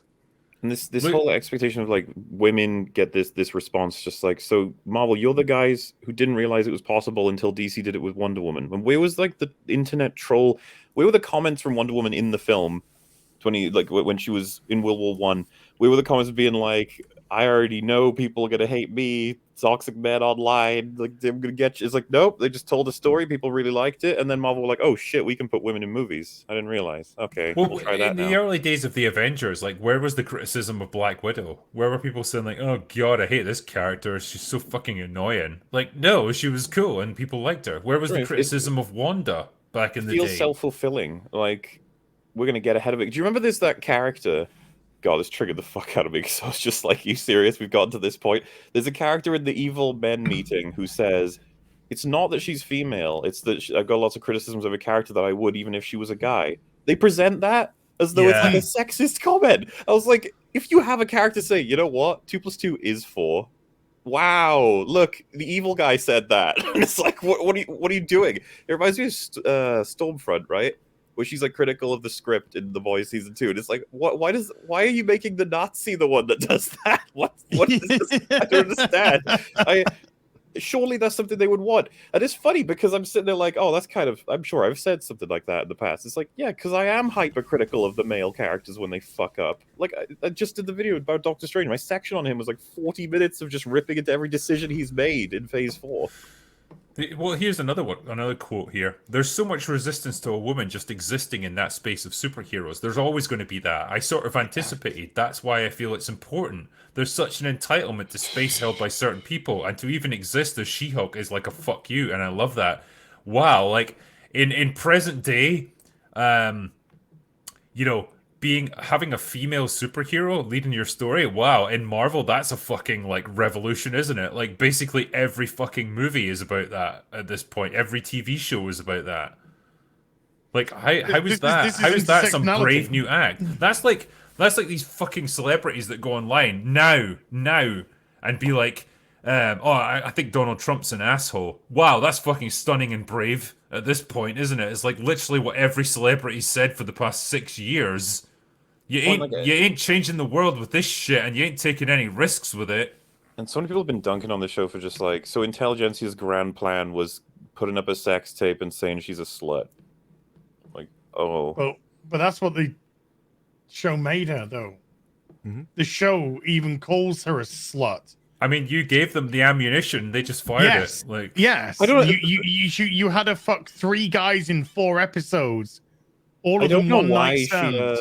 she like, so you know how there was this theory Fring was telling me about it. I'm pretty sure there's quotes out there you can find, but the first episode was supposed to be episode 8, or at least the episode between the finale and the one before that, which if you look at the order now, it makes sense because we watch her slowly get to the final point where she rages out and all the public are looking at her in fear and she's got all the guns on her. If we then had the episode where we get her origin of her powers and Hulk, and it ends with Hulk saying, like, once they see you as a monster, there's no coming back from that. It's like, oh, see? So like how he's right the whole time. But now I'm starting to wonder, it's like, did they know they've done this? Like, No. that Bruce was correct? And not only was he correct about that, he was correct about the fact that she has no handle on her anger. When someone reveals to the world, guys, I know this is going to be tough for you. When someone reveals to the world, oh, you've had sex, I know that your reaction probably shouldn't be, I'm going to kill everyone. Like, that's not a wise choice. They saw it entirely differently. That scene where she's holding that guy and you're like, they're going to kill her, that's supposed to be what everyone else thinks, but she's actually meant to be in control of herself the entire time. Like you said in the first episode, there's a bit where she transforms into him and Hulk's really like smug, as if, haha, you've lost control. She's like, no, I'm doing this. I'm entirely in control. The idea is that she's always in control. It's just everyone else, all the men around her, think she's out of control all of the time. Yeah, so you establish a moral precedent for that then, where you can't excuse anything that she does in that form as like, well, she's out of control because she's the Hulk. Nope, you've told us that she's in control. Yes. She knows exactly what she's doing, and any damage that she causes, any harm that she causes to people, that is entirely blamable on her. They said one of the messages that they want to get across is that the way society judges men and women's anger differently, and so when she's at like a 5 anger, she will get judged more harshly than Hulk when he's at a 10. That's what that's meant to be. It's not even close to true. But the other thing I think that makes you correct on this, by the way, as an interpretation, is if you remember when she's judged for this in the prison, she says, I was angry, and then she's like, and I think it would be reasonable for anybody to be as angry as I was in that situation, or something like that. And I was just like, really, what you did? You think that was reasonable? Like, that's what a lot of people would do. It would have been so cool to have a character be like, look at the screen, look back at the audience, look at the screen again, and be like, yeah, I fucked. Yeah, but this is the same logic, and this is the same morality that they apply to Wanda, that they apply to Black Widow, like with her mother-in-law, like performing all those illegal experiments. It's basically morality goes out the window when a woman does it, and it's okay in the eyes of Marvel. They're not subject to the same moral judgments as anyone else, and they expect you to just swallow that, and they don't realize how fucking destructive that is until you actually say it out loud. It's so ridiculous. I get the feeling, though, that this is their experience and has been up until this point in their life, that they've got away with a lot of... To me, it reeks of someone that's entering a different phase of their life, and their life is changing, and they don't really know why or how to Is get it out because of they're hitting the wall and they're not hot anymore, and so they don't get shit bought for them? I thought it was the menopause. They used to get away with things, but now people are actually holding them accountable and don't like it. They don't understand why things are changing. Because the thing is, she's doubled down on all of her decisions. Even at the end, she's like, no, I just want to be a lawyer. But we've seen your life. We know you're miserable. We know doing that has made you miserable. But at the end, she even changes the entire universe to end up back where she was. It really is actually a really sad, horrible... Not quite. Back where she was, pretending to like her family, which she doesn't, because she's always complaining about them, and with a man who didn't have any choice in the matter, just was transported there. What I think that's the truth, though. It's like that she doesn't know how to get out of where she is. She knows what she wants. Like, this would make me happy. That actually being in a relationship that I've kind of rejected my entire life would make me happy, but she can't find one now. It's actually a really sad message. Like, the only way she can actually get a guy is a blind man that she magically controls. Yeah. It's a broken character. She's a broken woman. If you're a female, Jesus wept. If you look at this as a role model, please just stop immediately. This woman has no control over her finances, because after she gets fired, she's broke after being a deputy district attorney for goodness knows how long, and taking a top role in the biggest law firm, which probably comes with a tag of $400,000 to $500,000 easily. Never mind bonuses, etc., etc. So she's been there for at least a couple of months. Where's her money gone? She has no control of her money. She has no control over her body. She sleeps with men on one-night stands. She slept with Daredevil on a one-night stand because it was the same night that she found out who he was. She slept with the guy from Tinder on the first time that she met, and then she did it as She-Hulk, and then when she transformed into Jennifer, he left her because he's just like, no, this is not what I signed up for. You've catfished me. And then with the other guy, she's deluding herself that he could possibly be interested in her because she was blind drunk, and he's feigning interest in her vomiting and losing control of her body. Also, she can't stop drinking. She's drinking and nothing wrong with that, Az. Steady, boy, steady now. Steady. You at least produce compos mentis content, which is something that she convert doesn't the do. alcohol into video. So she's constantly drinking, so she's got no control over her finances, her body, her intake of alcohol. She doesn't like her family. She doesn't want to be around them. She looks down at her family. She dismisses her family every given opportunity. She has no friends. That woman in the company who she pretends is her friend will stab her in the fucking back or the front the first opportunity she gets, because she'll do anything to advance her career. When she doesn't, even though she got brought to the company because Jen wanted her there because of a paralegal, she refuses to leave the company because she says, it's a good job. It's a good job and I get well paid. That line summed up her character perfectly. She was like, I've stolen stuff from them because fuck this company, but I'm staying because they pay me. They pay me well. Yeah, she like said that they pay me sums her well. up. That's what she's been like the whole season. I was like, yep, that's in line with what she would say. She's so superficial. She doesn't care about anything but what she can get. One thing I did like about the show is that her father is actually a decent bloke. I like the dad, I really But they felt don't- sorry for him in that final Yes, scene yeah. where he's desperately trying to do right by her, and he's trying to like weigh up the guy. Is like, is this the right guy for you? And he's just like, no, you do realize she's horrible. I'm just here for a week. She'll go with anybody. Like, buy her a plate of chips, she's fine. And he's trying to tell the dad what she is. The dad's like, no, there's going to be lots of conversation about kids. Like, you're never going to see Daredevil again. He's off. Disparu, the way that I saw that though is he's saying, "Look, have you got a job? Are you bringing in money?" Because he knows his daughter is a fucking wreck. She can't hold her own job, so she needs somebody she needs somebody that is stable. She can't control her finances, so he needs somebody that can actually provide for her as well because she's useless. To me, he was like saying, "Look, are you responsible in all the areas that my daughter is not?" Because she's essentially I think it was tard. more traditional gender Yes. roles, that bit for him. I was going to say as well, like, you know the bit where she talks to Kevin, and he's the AI, and she's like, can we also get Mac Murdock back for another episode? Because a woman has needs, you know? Like, flying. Yeah, I want to fuck him again. Basically, he's just there as eye candy for me. Imagine, yeah, as MauLer said, imagine if there was a man who said that about Black Widow or another female The man character. has needs. Like, Does that make Feige The like a internet Marvel would pimp? fucking go thermonuclear, but it's okay when she does it because, as we say with Marvel, it's okay when women do it. Of course, it fucking is because rules don't apply to them, morality doesn't apply to them, Well, just, any kind of like standards of conduct don't apply to them. we say I smash Murdoch. It's like flip him, see how that goes. Yep. I smashed Black Widow. Oh, it's just a woman as a trophy. That's all it is. It's just sexualizing women. Well, it's not not that. and again, I know what their Yeah. argument would be. It's like, well, we've had to endure this for years as women, Yeah, or yeah, decades, yeah. and so we're flipping it. And it's like fucking reversing a problem doesn't. Oh shit, Disparu's just fucked off. He's like, I'm done with this. I've had enough of this fucking She-Hulk narky. Yeah, I'm out. but reversing a problem doesn't fix it. It just creates the inverse of that same fucking problem.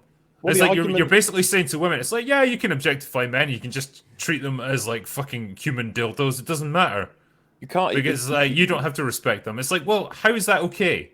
Doesn't matter. the way that you define this as wrong is that you tell us the argument of like, oh, it's objectifying and that's dehumanizing for people, in this case, women that are being used. It's like, oh, okay, so if you flip it, the argument stands. You don't get to be like, yeah, but you did it to me a whole bunch. Like, no, that's like what? And it's almost like, well, you're blaming us now for what they did in movies like 20 years ago.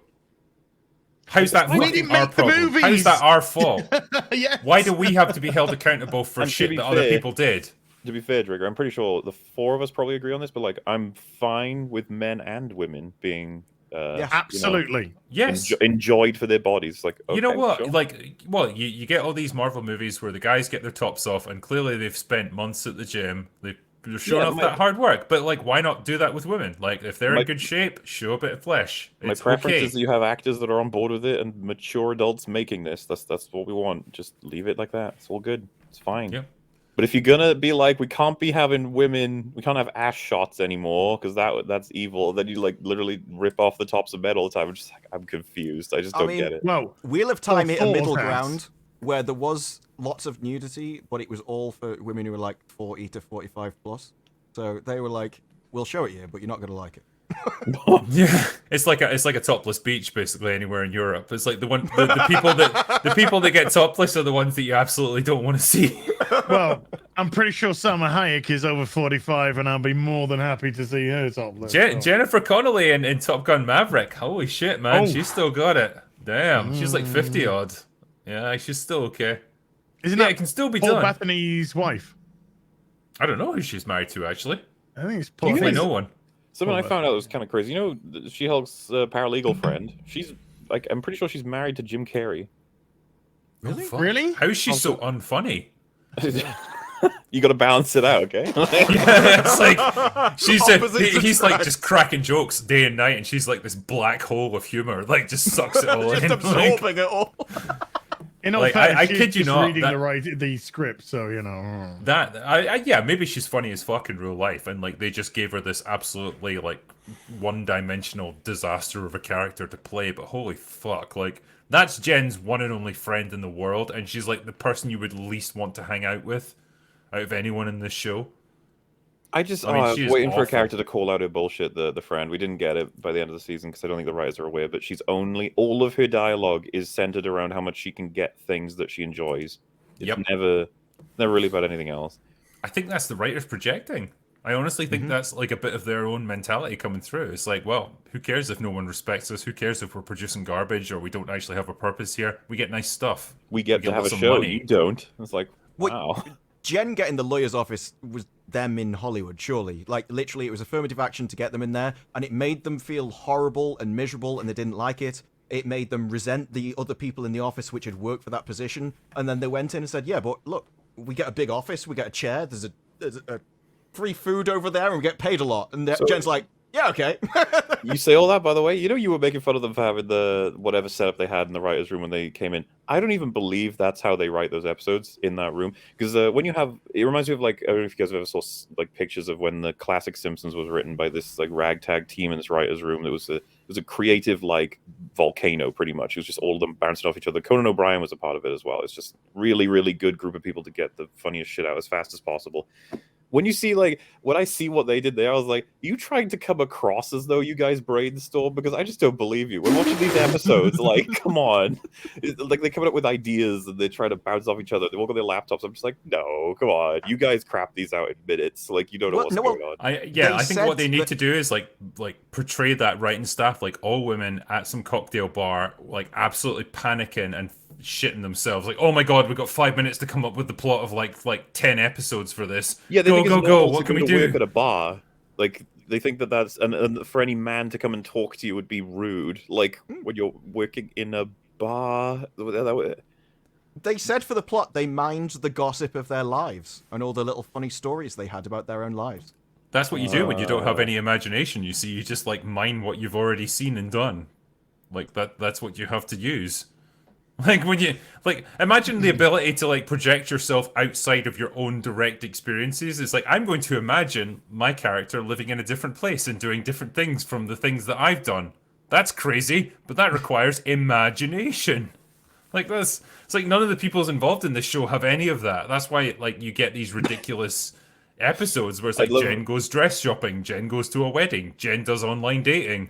It's like it's just stuff that they've done. It's like that's all they're doing. Speaking of imagination, I can picture them being like, you shouldn't be writing anything that's outside of your own experience. And they're like, Tolkien, why did you write about the ancient fire demon? You've never been an ancient fire demon. Yeah. Why would you do that? Well, It's appropriation. Here's like to go back to the point we were making though, right? When we were talking about Jen's friend, right? Someone said here that Jen doesn't have any real friends. Yeah. I believe this, and this is the core of the problem with this show, right? If someone was to say to me, well, what is Jen's character? What's her personality? What's the core of who she is? What does she like? What's her insecurities? What does she want to do with her life? That's all you got. The most superficial crap imaginable. Like she enjoys going to bars with her one friend in the world who's there because the plot needs her to be. They talk about superficial stuff. They hate when guys approach them because the guys that approach them aren't attractive enough. And that's all she's got. She likes being a lawyer because that's her career. She wants to do well in her career. That's all you got. You know, what's her interest? What's her hobbies? What's her drives? What does she worry about? Don't know. None of that matters because none of it's shown. It's that she is a cardboard cutout projection of the character of the writer's own insecurities, gripes, aspirations for what they think a woman should be. That's all she is. And that's why nobody likes her, because there's nothing to like. And I feel bad for the actress, like Tatiana Maslany, because I think she's actually quite good at what she does, but like she's given nothing to work with. You know, this is the problem with the show. The writers don't know how to write humans. oh, they have a lot of trouble with that. Yeah, especially when we got to that big meeting place, all the dialogue. Well, especially men. Like every man is either. They're all cartoons. They're not interested in writing men, though. They have no interest in that whatsoever. They Men are the aren't perfect interesting example of men written by women. Are those the ones they meet, though? Are those the men in Hollywood in these writers' rooms?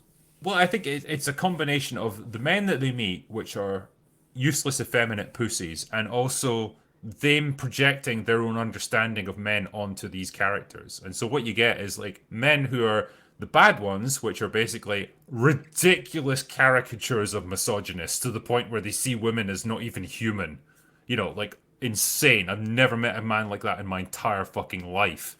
They do And them. the good ones, which are basically like nice, submissive, whipping boys that will just do exactly what they're told, never rock the boat, never question a woman, are scared of other men, like are appalled by the idea of like any kind of masculine behavior. That's the two extremes that you get in this show. That's all they have, because that's the only way that they can conceptualize the idea of masculinity or man or men. On that note, like there was this really weird bit of dialogue, and I wasn't sure what I was supposed to make of it when he's like, "Oh, Pug, yeah, this guy's amazing. This guy rules, and he's hot." And then some of the others are like, "Hot," and he goes, "What?" And then I was like, "Wait, what's the purpose behind it? Are you trying to say like, oh, he's repressed gay man, and that's why he hates women?" It's like, careful. What are you doing? He can't tell them about it because they would look down on it. You know, she thinks like it's the 1930s or something. But that entire scene where she gets cut off from the earpiece and she's like, "Oh no, he'll have to improvise. What am I saying? He can't." It's like, what does he even need to improvise? He's surrounded by men. Are you telling me that he can't actually act like a man? No, because but no, but like in the minds of the writers, he's a good man, and so he literally can't associate with the bad men. You know, it's like an entirely different species of humans that he's dealing with here, and he couldn't even communicate with them. And it's like a progressive, like nice man like him. Female. No. Yeah. But this is the fucking weird idea in the minds of these writers about how men talk to each other. It's so bizarre, but it's so revealing about their own mindset of what a man is. You know, they tell on themselves. But I think MauLer's got a really good point. Is the fact that they showed their true colors, because instead of being an ally for the alphabet community and all this kind of stuff, they were quite clearly saying these guys are probably repressed homosexuals, and that's why they hate women. Yeah, you hate women because you're gay, and you can't be open about your gayness. That's why you hate women. It's like, dude, calm down. Yeah. Yeah, you're going too far down that Jeffrey Dahmer road. Oh, well, that's that's a fun conversation we could have, but yeah. Oh, Jesus. Yeah, but this is, it's such a... I've said this before when I did a review of it, but She-Hulk is less of a show, and it's more of like a group therapy session, a group coping session for these writers. Therapy in it. Big struggle session. It's basically like them, a bunch of women staring down the barrel of 40, terrified of what the future holds for them. They've made horrible life choices. They're miserable. They hate everything. And so they're projecting all of that into this show. And this is what you get. This is their way of trying to rationalize the world and their own lives. Did you see what Frosk said about She-Hulk? She probably liked it. I'm sure She it's actually smart. said, "I've just watched the finale, and it speaks to what I've experienced. It was like going to therapy." The longest scene in the whole show was the therapy scene. Yep. Because that's the one that they poured as much as they could in, because this is, as you said, Drinker, I've said it myself. This is them just basically recanting moments that have happened in their own lives. Things that they either regret, look back on, or it happened. This is them. Everything is a self-insert on the Tatiana Maslany side. And they're just pouring it all in there, and they're having a big old therapy session to get it out. And we are just left with such a mess of a show. It wasn't funny. It wasn't entertaining. The only good thing about it was bloody short. And we could get out there pretty damn quickly. But 21 minutes per episode, man. Fucking hell. But the thing is, this is meant to be part of the MCU, and I think it just speaks volumes that either, first of all, the people involved in this just don't give a shit about the MCU. And secondly, it just shows how complete and utterly off the rails Phase 4 was, how it wasn't in any way, shape, or form planned out. It was literally just usurp the men. Get the men out of their roles, replace males with females, Or if you've got somebody like Black Widow, for example, that's stepping out, just replace it with another Black Widow. They've just had a film about Black Widow becomes Black Widow. You know, she's already dead. She's already out the fucking universe. Nobody cared. Nobody gave a fuck. But it was a good way for them to just shit all over men. Eternals was just like, hey, look, we got dudes kissing. People saved their lives. I bet more people fucking committed suicide after seeing that fucking movie than the lives it saved. It was fucking dog shit. You had Hawkeye change Hawkeye. You had WandaVision, just call it Wanda. You had Loki, just call it Sylvie. You know, it was just every single solitary show that they brought in, they just took the male character lead, if it was a male character lead, and they just switched it to a woman. And that was all we got. That was the whole of Phase 4. Men emasculated, women toxic masculinity. Wakanda Forever. That's the last one. I tell you what. I guarantee you, gentlemen, I'm going to say it now. That movie's going to get 120% across the board from the professional critics. Nobody in their right mind is going to have the balls to criticize that movie. It just feels weird that it's the end of Phase 4. Is Wakanda Forever? Well, yeah, you will, because you're not a paid shill. But any kind of mainstream publication, they'll be like, "Oh my god, it was literally the best movie ever made in all of human history." Well, did you see that headline? There was a headline in one of the magazines recently. I mean, they all blur into one now, and the headline was, "Is Wakanda Forever going to be the greatest movie of all time?" Yeah. Fuck off. It is corporatized trash. No, Ant-Man and the Wasp It is coasting... will be the greatest movie of all time. Yeah. But this is... And it's even worse, actually. It's even worse than the first one, which was, it was this perfectly orchestrated campaign of being, a cultural moment. And they played into that with everything they had. Basically saying, if you are not racist, you have to go and watch this movie at least 5 times and recommend it to everyone, because that's the only way you're going to prove it. But now they're coasting on the fucking memory of Chadwick Boseman. That's what this movie is. It's fucking riding the corpse of a dead man. Mm-hmm. That's all it's going to be. That is fucking horrific. But nobody's going to criticize it. Everyone's going to go see it. Everyone's going to give it 10 out of 10 because that's what good consumers do. Fuck the actual quality of the actual movie. Who cares? And since you're on this stunning and brave pathway, can I just say, fuck Hitler? Yeah. Oh my god, that's the bravest thing anyone's ever said, Az. Thank you. I'm so glad you said that. You know, Hitler was critical of the female characters in the MCU too. So yeah. Yep. Just saying, guys. I mean, this is... He talks about the MCU all the time. He's like, Phase 4 was shitty. Some Doctor Strange offensive faces the Iron Man, the Captain Americas. We need room to expand into the MCU. It's cinematic universe. It's the future. Mine MCU come. Yeah, our destiny lies in the MCU. He's Arnie now. Well, he's not far off. I mean, get me easily. I mean, his dad was. Yeah. Man. I mean, they already confused him and Jordan Peterson at one point. So. Come on, we got to get to Moscow now. This is Petersburg now. Get out.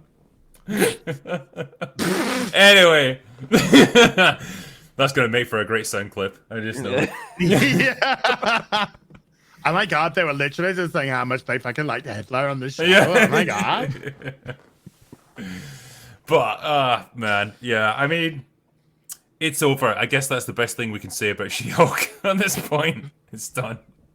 And I don't know if they're even going to get a season 2, because was Tatiana Maslany not casting doubt on it? Yes, she was. Wait. But do you know what isn't in doubt? Is your £57,500 Kickstarter. Damn! That's some good shit right there. Got some good shots. We were basically saying, if we can even make the funding go, it'd be awesome. Like we can actually make this thing happen. And now we're like 3 times over it already, and it's only been out for a few Dude, hours. No, don't say stuff like that. You go, now we can afford craft services as well. Yeah. Sweet. Yeah. Now we can do good things. But hey, well, Derek, we can set you on fire. Oh. yeah. Well, a lot of our stretch, like once we got to like higher realms of funding, it's like, right, we don't have to use CGI for bullet impacts, explosions, that kind of thing. We can do pyrotechnics, we can do squibs, all that nice fun stuff. We can. I want to see squibs again. I want to see. Yes. Squibs so much. That's what I'm pushing for with this, and like I think we can now do it with all this funding that's come in, and it's great. It's going to make for such a more satisfying action scene when we do them. So yeah, all good. Thank you very much for all you lovely, generous people that have donated. I can't believe how well this is doing. It warms the dark coals of my broken black heart. Dude, that's a Chateau Lafitte 27. You know it. That's it. If anyone needs me, I'll be in Barbados. Yeah, I kid you. No, I'm kidding, honestly. But yeah, I mean that was the delight that was She-Hulk. And gentlemen, I don't know about you, but it's been an experience watching that show, and it's been an experience reviewing it. Hell to Jane Yeah. Theory as well, because she was involved in that. Yes. Still Did got- you not do like a 2-hour review of the finale? You mad Yes. bastard. Well, you just said yourself, mate. We could spend a whole episode talking about the finale. So we did. It's easily doable. If we wanted to break it down, we could have been here for 2 or 3 hours, no problem discussing the finale. I just love the idea of us actually trying to make sense of it. Like tearing our hairs out, like what the fuck was they even doing here? It's just They gave up on their own story halfway through the finale. Yeah. I think MauLer, you said it best, right, on Twitter, where it's like I've never seen a writer's own insecurities and hang-ups bleed through into what they produce to the extent that She-Hulk does. And you were exactly right. That's what this show is. Yeah, it feels that way. It's like it's everything that they worry about and think about in their day-to-day, they have just plugged right in, and they haven't even like edited or formatted it in any way. They're just like, this is what I think about stuff. Isn't it fun? Like they've been handed the keys to a very big and important kingdom that is crumbling apart, and they keep chipping away every single line they put into every single product at this point. Don't know how long it's going to stand. It makes me think of Planet Terror, actually. When the girl in that, like at the start, is like, "I'm going to become a comedian," and the dude is just like, "But you're not funny," and she's like, "But my friends tell me I'm hilarious." And he's like, "But you're not." That's what this show is, man. Someone needed to tell the writers of this, like, you're not funny. But hey, look. Shall we do a few super chats? Because man, people have been super chatting like crazy throughout this whole thing, and we've just been ignoring them here. And I'm going to pass out soon from lack of sleep over the past like 48, 72 hours. So I should probably do it before I go too far down the rabbit hole. What do you think? Do it. Do it. Do it now. Come on, get to the panzer. Okay. Andrew McCarthy says, I told MauLer this, but you should invite Drinker on the Nostalgic Critics Matrix review. I'm sure he's going to find it interesting. He also says Pennywise is goofy in 2017. What the fuck? Nostalgic Critics has interesting takes, all right? He's an interesting guy. Did he like the Matrix Resurrections, or Regurgitation, or whatever? I don't... Wait, so they're saying review of the first or the Resurrections one? Oh, I assume it's the Resurrections one. I don't know. Maybe he has some hot takes on the first one. I mean, really, at this point, does anyone give a fuck what the Nostalgia Critic has to say about anything? Yes, there's several people, maybe even 5. I don't know. Like they're out there. I mean, yeah, I think he's kind of done now. But no, never mind. Anyway, I haven't seen it yet. I don't know. But yeah, the next one is Chucksenhausen, who says, so this is a long one, so bear with me on this. Ladies. Got to put away the Cobra Kai talk for something much more important. I'm going to need all to listen, including Az. Yes, Az. I know once the live stream is over, you will have your lady friends and Amy and Chantel over for some late night fun. Yeah. Some three-way action if you may, but still got to discuss that first. The trailer for Rocky 9, I mean Creed 3, came out this week, and I'm not joking, Sly is not in it. Yes, I get it. That plank Adonis wants to be the main focus, but he can't face the truth. People want to see Rocky hands down. Also, the trailer looks generic and boring. So I haven't seen the trailer for Creed 3. I kind of don't want to. I kind of know that Rocky's not in it. And at this point, I don't give a fuck. I think this guy's absolutely onto a point. Like, people were watching the Creed movies because they wanted to see Rocky. No one really gave a shit about Adonis Creed.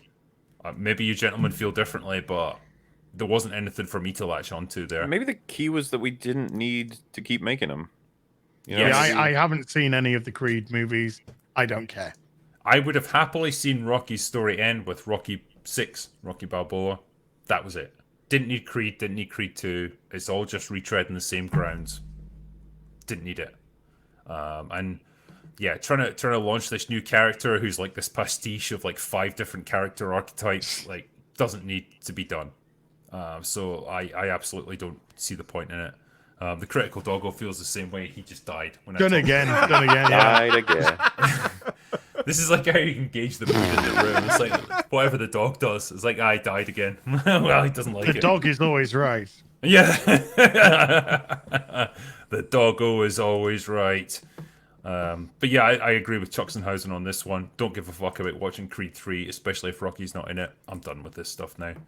I didn't want to watch the Creed movies because they shot on Apollo Creed. They did, yeah. They So portrayed him when as a womanizer. when I heard that, I was just like, oh, fuck them, fuck you. Mm-hmm. You know, Carl Weathers is he's a fucking legend. He's a literal legend in you know, certainly with 80s movies and whatnot. So yeah, and the story between Apollo and Rocky was so good. Their relationship and how it developed and how it matured and obviously how it ended. So yeah, when I heard they were just going to shit on him for fuck off. So I didn't watch any of the movie. And, you know, make your own fucking bitter twist in me. Fuck, I'm not here for it. Yeah. No, I agree 100%. You know, Carl Weathers, love him. He's fought Rocky Balboa and he's fought the Predator. And to this day, I'm not sure who was the tougher opponent. But to be fair, Rocky didn't blast his arm off, so yeah. But yeah, awesome actor and awesome character. And I love the fact that, like, Apollo Creed was always portrayed as, like, an honorable man. You know, he's a family man. He loved his family and he had respect. Eventually, he learned respect for Rocky. You know, and he was a great fighter in his day. And I think the Creed movies just shat on that by implying that he was a womanizer, that he's got these illegitimate children. It's like, yeah, fuck you. You don't just get to rewrite history because it serves your fucking purposes now. You know, Rocky's recast as this, like, old, depressed man that just gave up on life to the point where he's got cancer that's, like, actually treatable, but he just says, nah, I don't care anymore. I just want to die. It's like, fuck off. You've Luke Skywalkered him. Rocky was always about optimism and fighting through the odds. Fighting. You've Always turned him about into, fighting. yeah, you've turned him into this. Fuck you for doing this to him. So, like, I'll never forgive the Creed movies for that. So yeah, all Adonis Creed is like a cheap carbon copy of Rocky, and I got no fucking respect for him. Robert Thompson says, if you want to know what a supervillain legal drama might look like if it weren't written by brain-damaged children, look up How to Succeed in Evil by Patrick E. McLean. Okay, nice one. RRTNZ says, Hail Drinker, to hell with Rings of Power and Spite Hulk. Instead, I'll say thanks for the Midnight Mass review. As a Christian, I loved it for its balanced view. Nice one. Yeah, I did very much enjoy Midnight Mass. That's what I've heard, is that it's respectful to the religion it's portraying. So, which is complicated when you have a vampire show.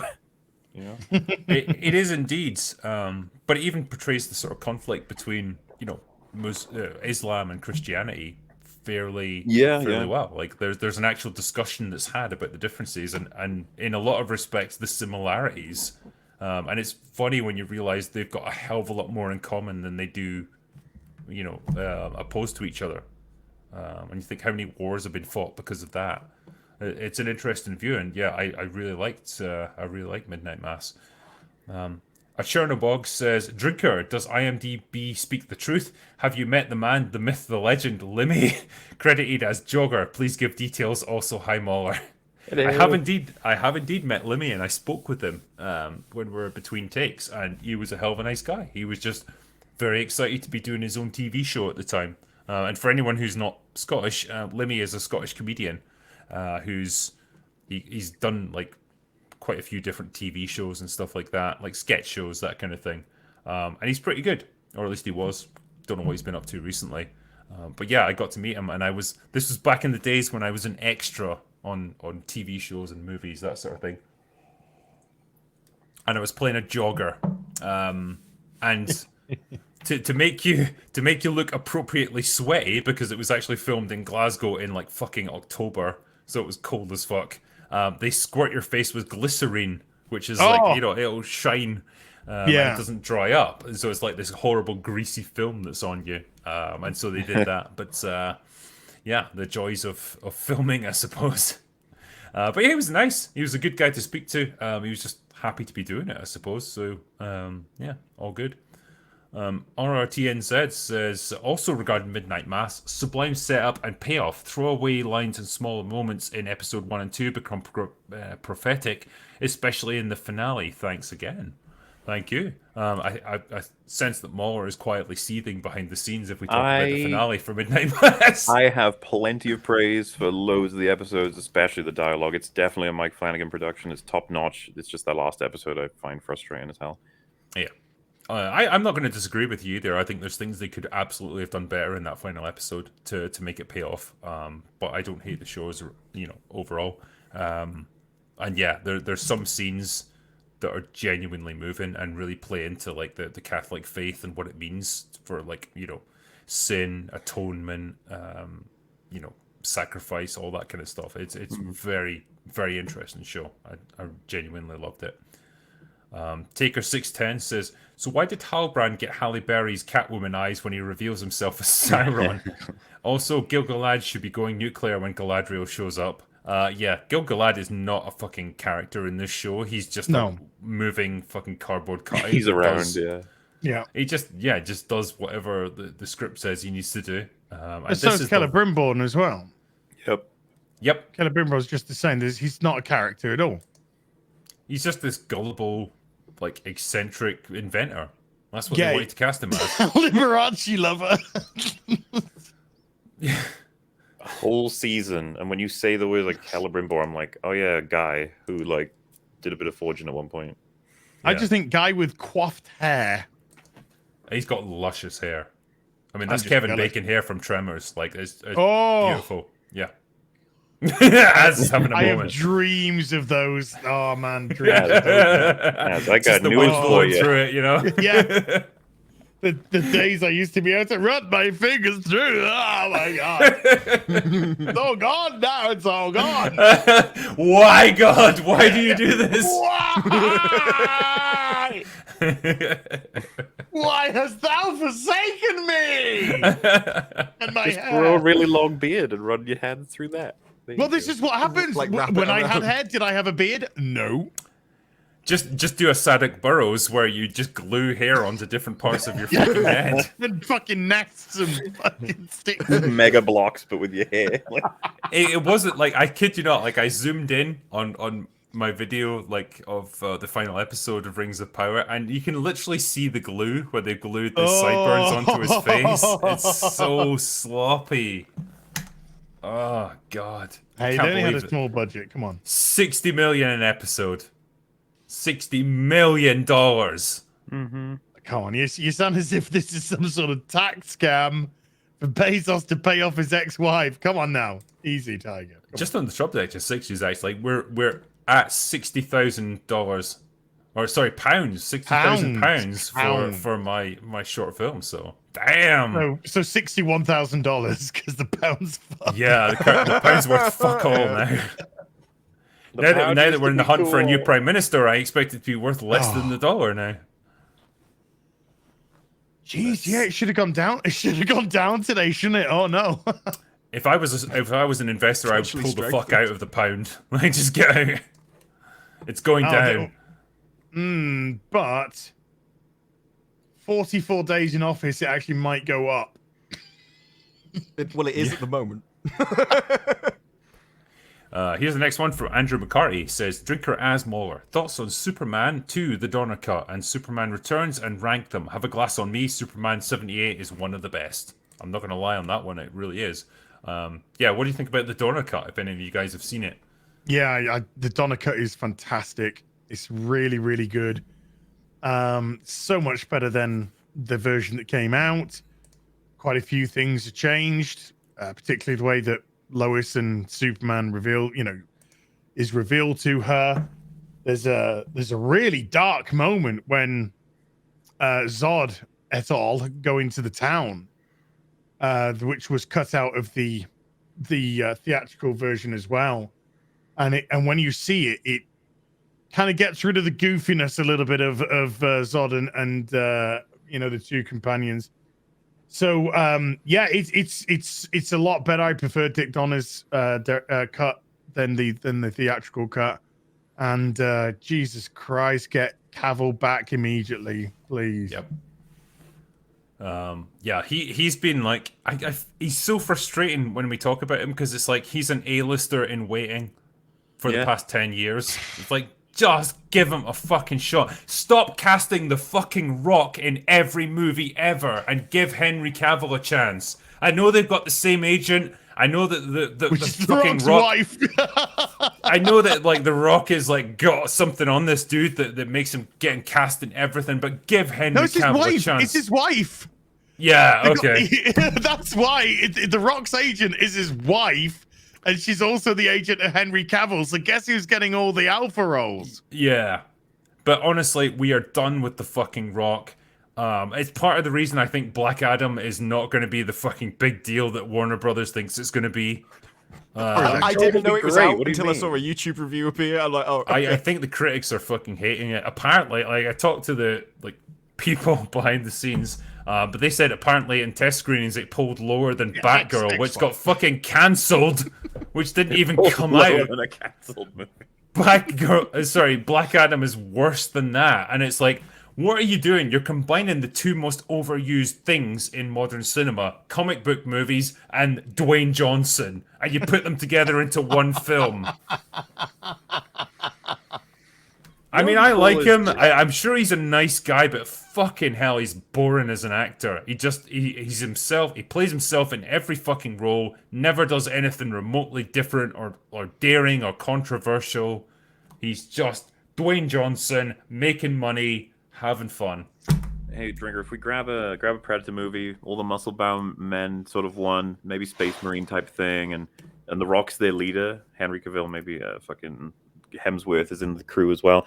But we only get to know him for like 10 minutes as a charismatic leader who's going to be like leading them all, blah, blah, blah, and then he just gets fucking killed in the opening 10 or something.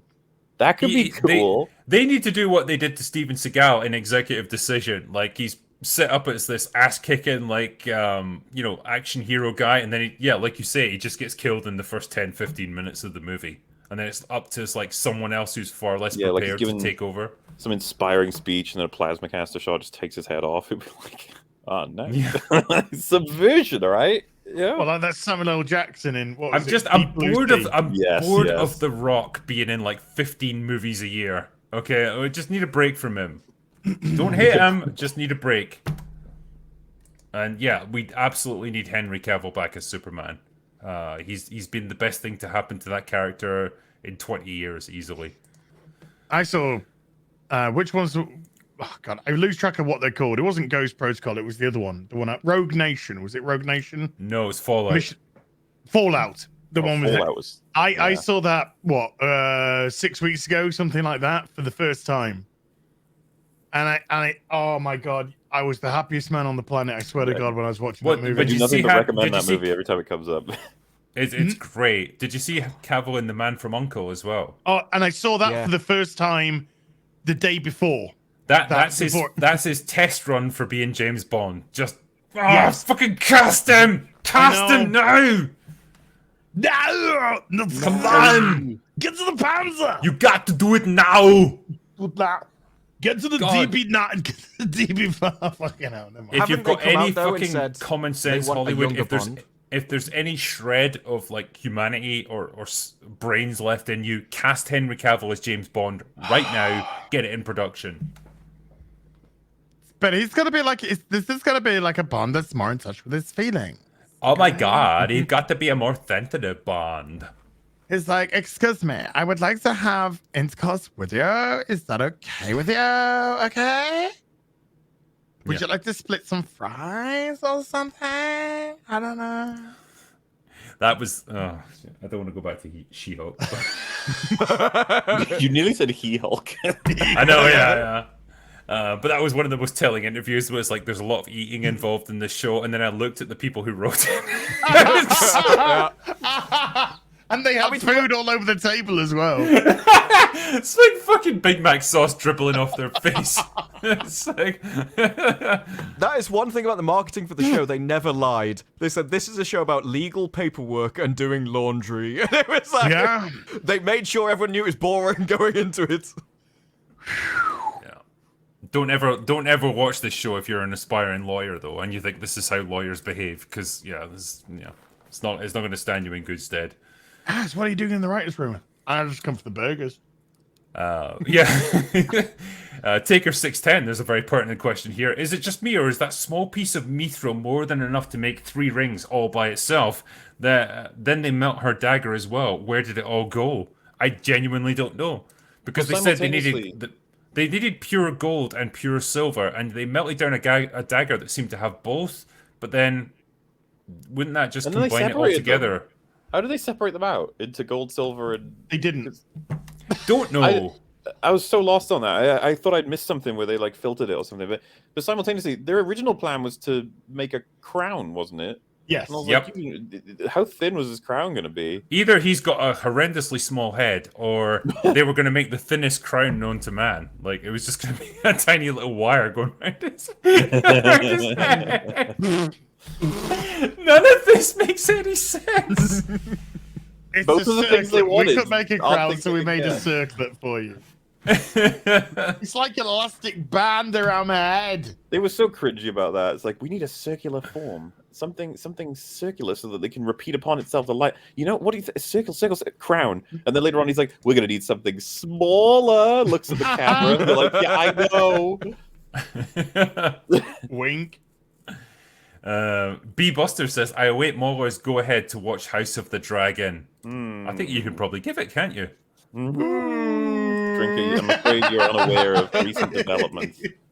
Oh, is it bad? I tried to save you, okay? Earlier when I asked you, I was like, it's fine, yeah, you carry on. I got a friend who's watched up to episode 8 and is in love with it, and I was like, you go ahead with the next episode. Go ahead. Oh, Episode 9, no. a mistake is made, I think, a pretty huge one. And Because it's been doing well. It's been in my good books up until now. I've liked it. several people I talk to have watched episode 9 like separate from any interaction with me, and the first thing they say to me is the first thing everyone says is an event that happens in that episode that everybody is like, why did that happen? It's like, yeah, I know. Motherfucker. But to be fair, Drinker, the best episode of the season that you haven't seen is 8. Like that one is, you're gonna have a lot of fun with that one. It's excellent. Okay. Hey, Drink, you might appreciate this. Gary tweeted out that he's off to see Black Adam, and his the first line is about to watch The Rock play The Rock as Black Adam. Yeah. That's it. That's all he does. I No, mean, he's to be different. fair, He kills people. Okay, he's different from your granddad superhero. Okay, to be fair, he's good at playing the Rock. I'll give him that. he's better than anyone else at playing the Rock. Yeah. Yeah. Yeah. Yeah. Dwayne's cashing in, man. Next one is Unhinged, who says, Thursdays I listen to The Drinker live at work to distract me from the monotonous, mindless labor. Every time a stream doesn't happen, I die a little inside. Oh no. We need to be streaming 24/7 for this dude. I'm sorry. We'll try and keep you entertained as long as we can. Grimnack says, Greetings, gents. Watching this abomination makes me always go back to the brave hobbits of the Shire. 2 in particular, Scotty and Pippin. Those brave hobbits. Seriously, thought you guys get me through the week. Cheers, massives. Thank you very much. Yeah, that was, one of our guests said that. I think he was Ahmed Skeptic. He was talking about Lord of the Rings. He said Scotty and Pippin. Scotty Pippin. The basketball player? What? Yeah, I think so. We're all just like, who the fuck is Scotty and Pippin? all the Brits in the chat were just like, what the fuck is Scotty Pippin? Oh, I played NBA 90, whatever it was, when Scottie Pippen was my boy. Yeah. I've seen The Last Dance, so yeah, I'm alright. Marksman of 117B says, Drinker, have you heard of Evan Royalty here on YouTube? Another indie filmmaker whose many short films are both CGI and live action. 10 years EXP expired? I don't know. I've never heard of Evan Royalty, though. Don't know if you guys have. No. The Biv says, just finished Dark Harvest, really enjoyed it. Thank you very much. Slack Attack says, I'm stuck at home with the Rona. Oh, that's still a thing which is happening apparently. But I just finished watching Primal, and what a treat it is. I'd highly recommend it if you haven't caught it yet. Primal always makes me think of fucking that beat 'em up game where you fought with dinosaurs on the Super Nintendo or something. Primal Rage. I thought it was about T-Rock. I loved Primal Rage. Fuck you, Raptors. Anyway, Misty Gray says, you know how you'd get a card off the Queen when you reached 100? Now you get one from Prince Andy when you reach 14. Ooh, brutal! Not wrong, though. Not wrong. Yeah. But it's okay when you're rich and royal. You can just pay people off. Jen Welk says, first time I ever donated to a Kickstarter, £40. That's 61 Canadian dollars, because I love your books so much. Good luck. Oh, thank you very much. It's very much appreciated. And people like you have pushed us to, well, at the moment it says for me, £63,000. Holy shit, man. 65,000 you're on. Oh, 65,000. Yeah, it just keeps going up. A little bit scared of the amount of money that's changing hands here, but as I said, craft services, craft. These people are going to get the best goddamn catering you've ever saw. Like fucking mounds of caviar just waiting. Where did for the them. money go, Drinker? Craft services. Yeah, It was a lot of eating. We got some deal nuts. I'm going to personally fly out to it. Canada just to eat these craft services myself. As you're coming with I'm me. back every day. Every day, just go back. Worth it. Craft services. Business class, off we go. Big Dave K says, hey Drinker, what you reading these days? I'm in the middle of reading Eaters of the Dead and love that book. So yeah, that became the 13th Warrior. Yeah. Oh, that was a Michael Crichton book. And he says, going to watch the 13th Warrior again afterwards. Yes, absolutely. I think, from what I understand, I think the movie did fairly good justice to the book, but people feel free to correct me in chat. But yeah, I love the 13th Warrior. I think it's a great movie, really underrated, and yeah, I haven't read the book, but I'd like to after seeing the film. Marksman of 117B says, he may be someone you would want to talk to. Currently working on his latest 300k Kickstarter short film based on the Stalker video game. Oh, okay. Yeah, I've heard about this actually. They are producing movies based on the Stalker games, aren't they? yes.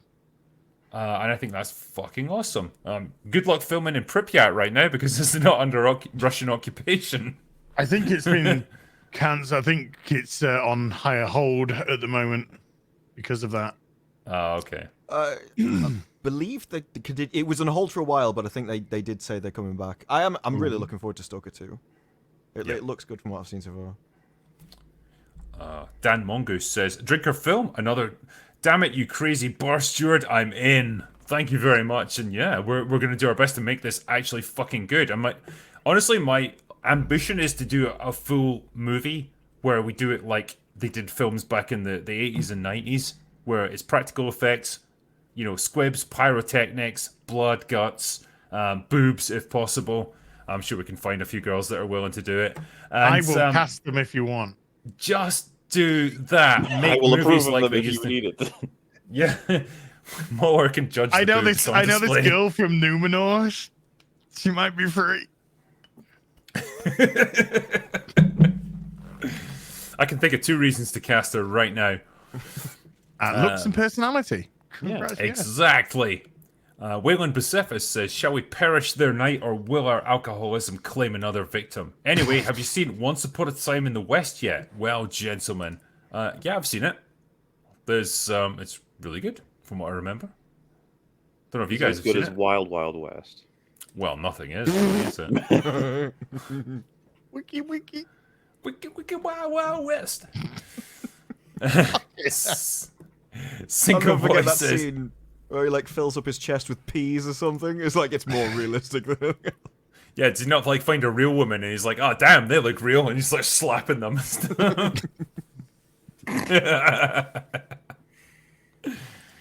Anyway, Single Boy says, congrats on the movie you're making, Drinker. Have you seen the Cyberpunk anime yet? No, I haven't. It was fantastic in my opinion, and I'm not much of an anime guy. So have any of you guys seen this Cyberpunk Edgerunners?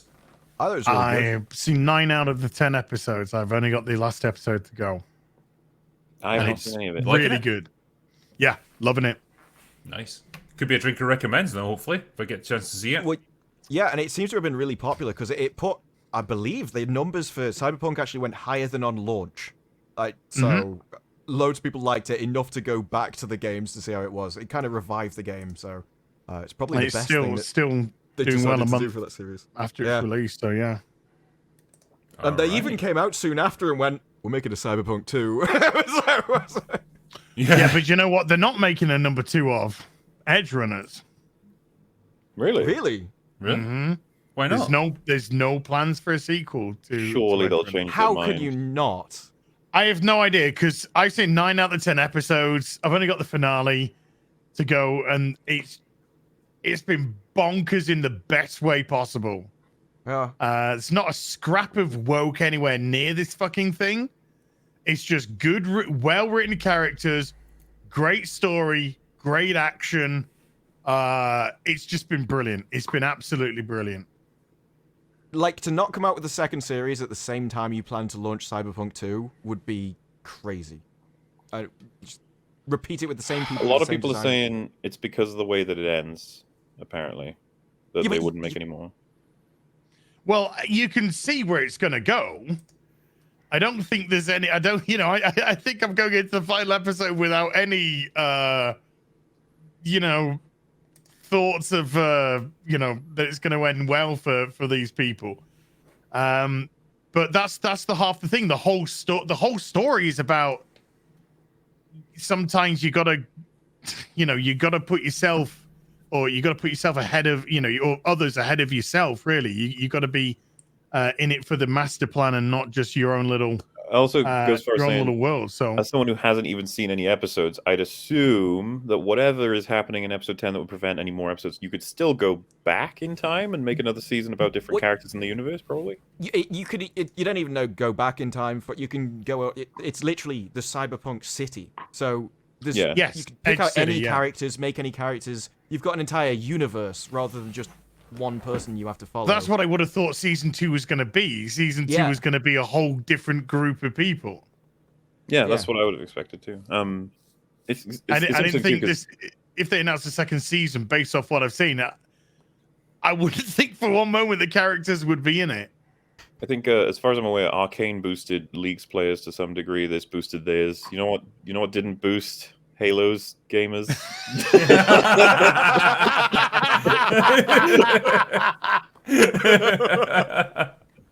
Yeah, rip. Is the word on Arcane Season two, season 2, by the way? Yeah, they were already working on season 2 before They're season 1 was filming it. even out, so it's just Oh, going to okay. take some time on that one. Wasn't it like 6-year production for Arcane season 1? So Yeah, they're obviously going to have to accelerate that quite a bit. But I think once the infrastructure and the actors and everything are in place, Yeah. it's just a case of keeping it going. But And don't worry, Drinker. They are currently recording Halo season 2. Yay! I watched literally minutes of Halo, and I watched can the whole say season. that like a I lifetime. saw it. I watched. the Yeah, it's like whole people were asking me first to review episode. it, and it's like I watched the first 2 episodes, and I was like, no. God, that was a There's at least long 3 show. episodes which end in the same place as the first one. I'm like, is this not going to go anywhere? Yeah. Seriously, that was awful. I don't know if anyone's forgotten in any way. The Halo show was so bad. We've been cursed a lot lately. I don't have. Yeah, see, I guess you guys are big Halo guys, but I don't have the background knowledge of the games to compare it to. So I was just judging it on its own merits, and even then, it was just like it just doesn't grab me. I don't care about any of this stuff. Like the opening battle, even that was kind of flaccid. Well, yeah, because it didn't make a lick of sense. Guns that, when the humans were shooting them, didn't affect the brutes, suddenly were affecting the brutes when the Spartans took them over. That's not how weapons work. Yeah, but they've said them. Sorry, my bad. They've said themselves though that this is our own Halo universe. This is not like the game. And as soon as they said that, I knew that. Well, I mean, I hate this. Yeah, anyway, I hate this fucking excuse that they use now, and it's getting rolled out more and more. Where it's like an adaptation is not going to match with the source material, and it's like you have to just judge it on different standards. Like, no, I fucking don't. If you're going to adapt something which people know about, which people are invested in, you better fucking live up to the standards of what that source material is. Otherwise, why the fuck are you even doing it? I'll go further than that and be like, if you're sitting down with them for an interview and then they go, right, so what are you adapting? They go, whatever thing. And then it's just like, well, we're actually going to take it in our direction. I was like, oh, let me stop you there. That's what everyone does. So, like, why don't you, for once, why don't somebody be crazy for once and go, you know what? We're going to adapt it as close as we can. Because like, they're not after the adaptation, they're after the IP.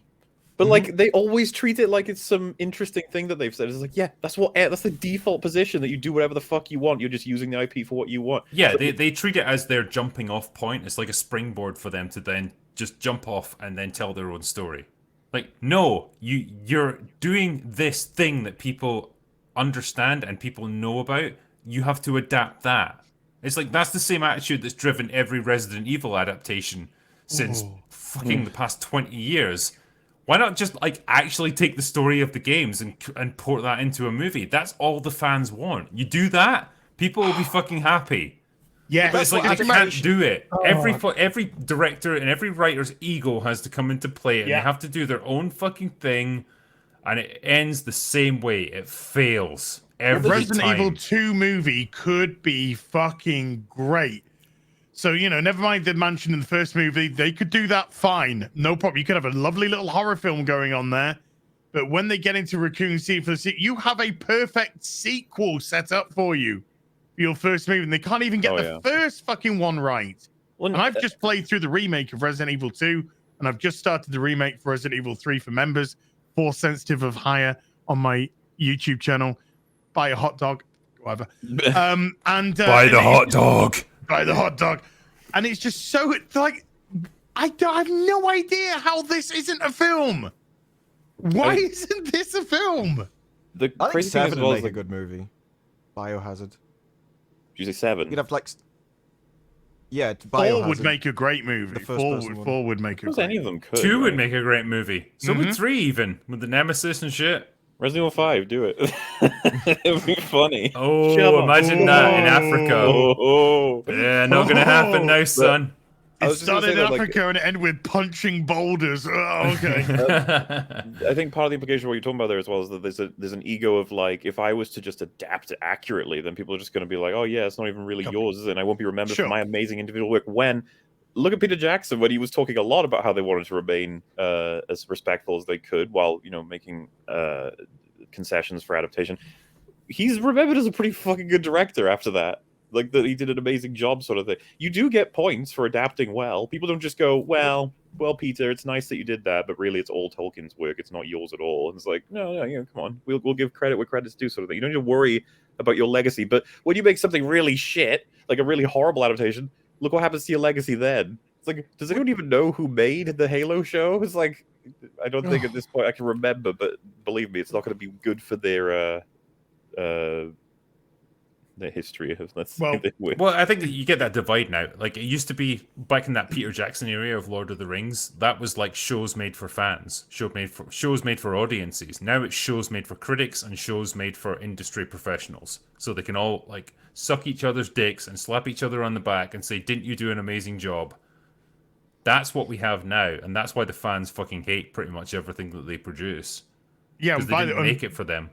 And what's the gaming industry doing right now? We've got a Resident Evil 4 remake coming. We've got a Silent Hill 2 remake coming. We've got a Dead Space remake coming. and we've got Yeah. Alan Wake 2 coming. This is as well, I want to say in a good way. This is as fan servicey as you can get for the horror genre right now, and it's all coming within the next couple of years. So we're gonna, if you can't give us it in film, we'll take it in video game form. And guess what? Industry is absolutely outpacing the film and TV industries right now. Oh yeah, gaming. Game's the highest grossing industry right now, isn't it? Like Yes. flattens all the others. Yes. Yep. It's like three Yeah, by times bigger far. than Hollywood. And it's crazy because like you hear so much less about it. Yeah, it You is know, really in general crazy. general news coverage and stuff. Like it's never they never talk about video games. I imagine Ragnarok is going to sell like crazy. I know that they've sold out of all of the like special editions already, which is kind of normal, I guess, for a game of that. Modern caliber. Warfare 2 is gonna like That same, too, yeah. same joke. Yeah, same There's path. there's a snooty attitude about gaming, and there always has been. It's been a bit like television and movies. Your movie actors deem themselves to be far better than any of the television actors, and it was the same with streaming. No one wanted to go over to streaming for a while. And when it comes to gaming, even now, you'll see people who kind of look down on it as if it's not a proper thing. And you even get like the game journalists and stuff. They don't really want to be game journalists. They want to be actual journalists, Yes. which is why they try and put Yeah. so much stuff into their Well, they reviews, want to be which is political unrelated. pundits, don't they? Yeah, but they're Yeah. shit at the job anyway, so they wouldn't even make it as a political pundit. They'd make it as a propagandist, but that would be it. Yeah. Next one is from Luke Stockwin, who says, love the content from the beginning. The final episode of She-Hulk has to be the low watermark in lazy writing. What could be worse? Suggestions. Could anything be worse than this? Rings of power. I mean, I don't know. Like, in terms of just the general hatred of your own audience and, like, the Halo? quality of the writing, I think She-Hulk probably edges it out as being worse. anything Marvel? Just anything Marvel right Yeah, now. I whatever think the that next final Marvel show episode- is will be worse. That final episode of Falcon and the Winter Soldier. You've got to do better, Senator. You've got to step up. That Yeah, actually made me I throw don't up have in my any mouth. ideas, but you're the senator, so you gotta do better. It's like, you don't understand these complex geopolitical issues. I'm a black man wearing the stars and stripes. What don't I understand? Well, actually, everything about this situation everything. is what you don't understand. Mm. You could send money with an email. No, it's not how it works. It's like he's hovering over a button that says "fix all problems," and he's Yeah, just like, yeah. "Nah, I'm Nah. not gonna press that." Here we are. Oh, I need to do better. Okay, I'll press it. By the way, it was something I was told in when I was streaming God of War, but something that you were talking about games being taken seriously. Christopher Judge, the guy who plays Kratos in the Yeah. new one, And play When- Teal'c. when they Stargate. when they replaced Corey Barlog as the director of 2018 with the new one for the 2022 one, he quit.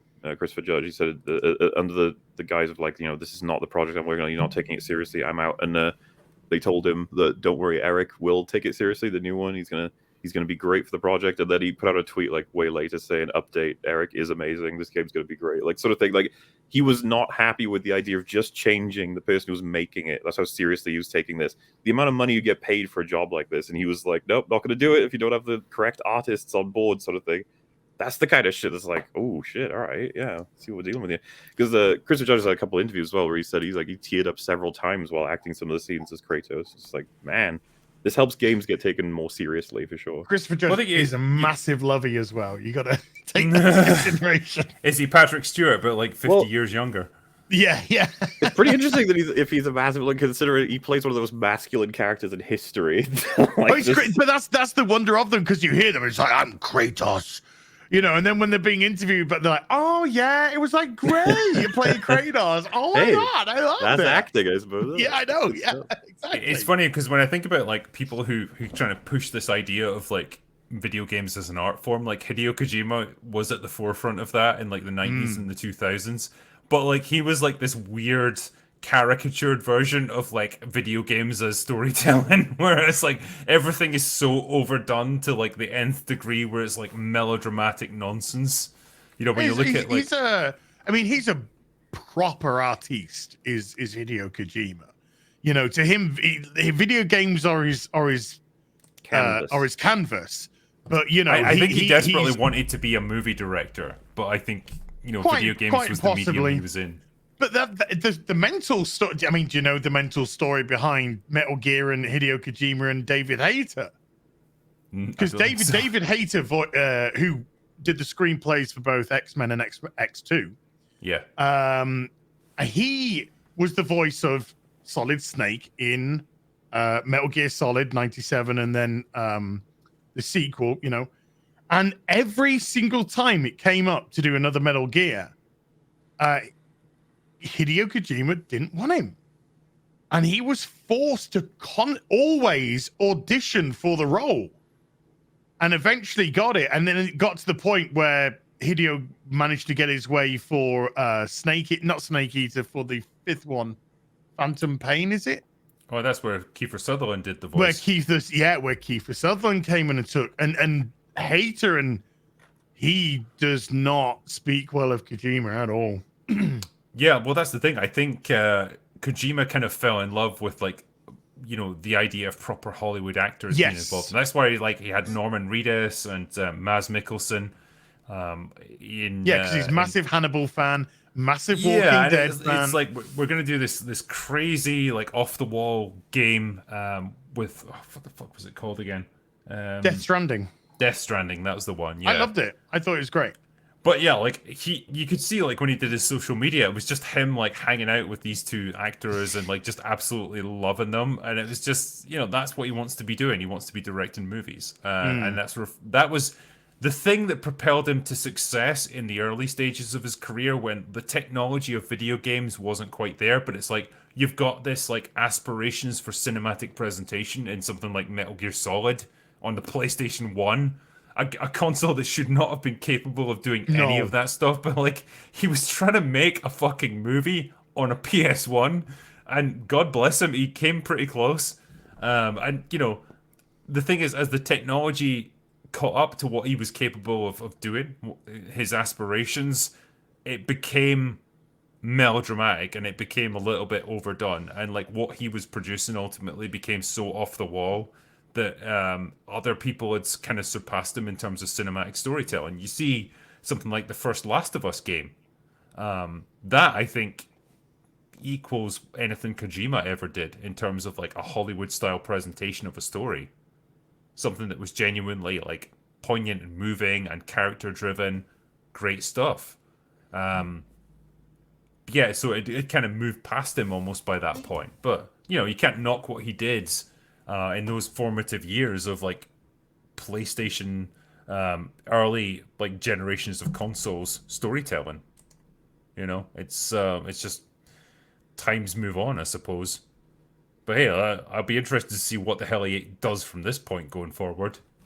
I think games in general as well, they have this kind of built-in thing that forces people towards quality, because they're so expensive, they take so long to do, and they take so many people. Companies can't make tons of games at the same time, so you kind of commit to one project for a long period of time, and if that fails, it's a massive deal for your company, and you can't have too many failures in one go before your entire company goes under.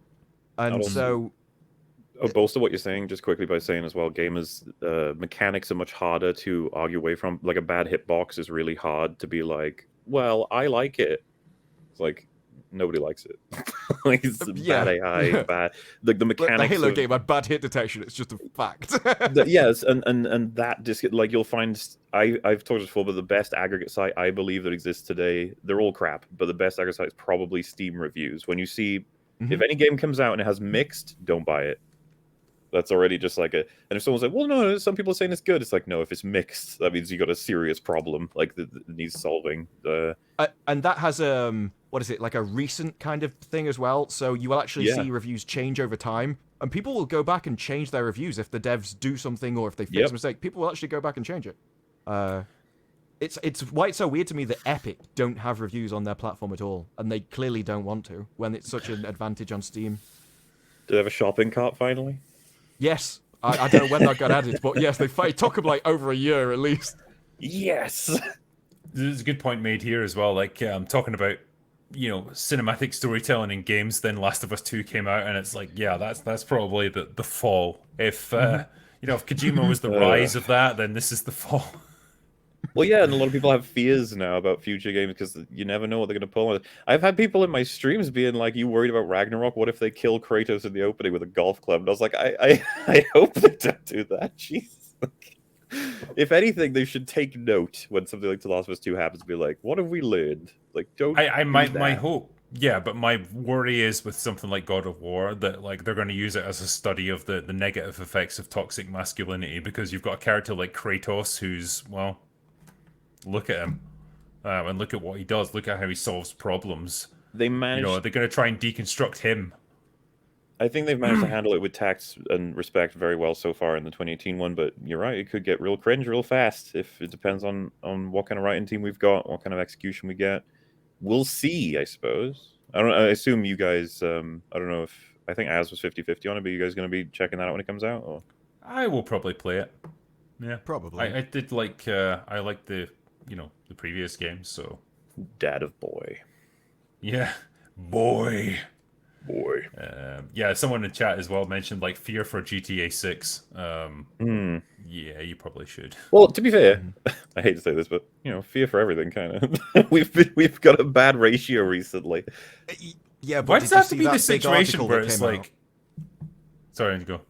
There was a big article about GTA 6 about how they've entirely changed the company, the corporation. They've fired a load of people. They've got new policies in that it's this new kind of friendly, politically correct kind of thing now. And I was It's that's not like GTA. literally that culture is what made you the enormous fucking globally dominant success that you've been. Why would you change that? And Saints Row did a similar thing, and look at the new one. It's awful. Yep. No one liked it. It's vanished. I just Thinking- yeah, I love this idea as well. Like, oh, we're gonna make this game better by like removing all the crude, politically incorrect humor that was in it. Like that was one of the draws of the game because it was irreverent, it was fun, and it kind of made fun of everyone equally.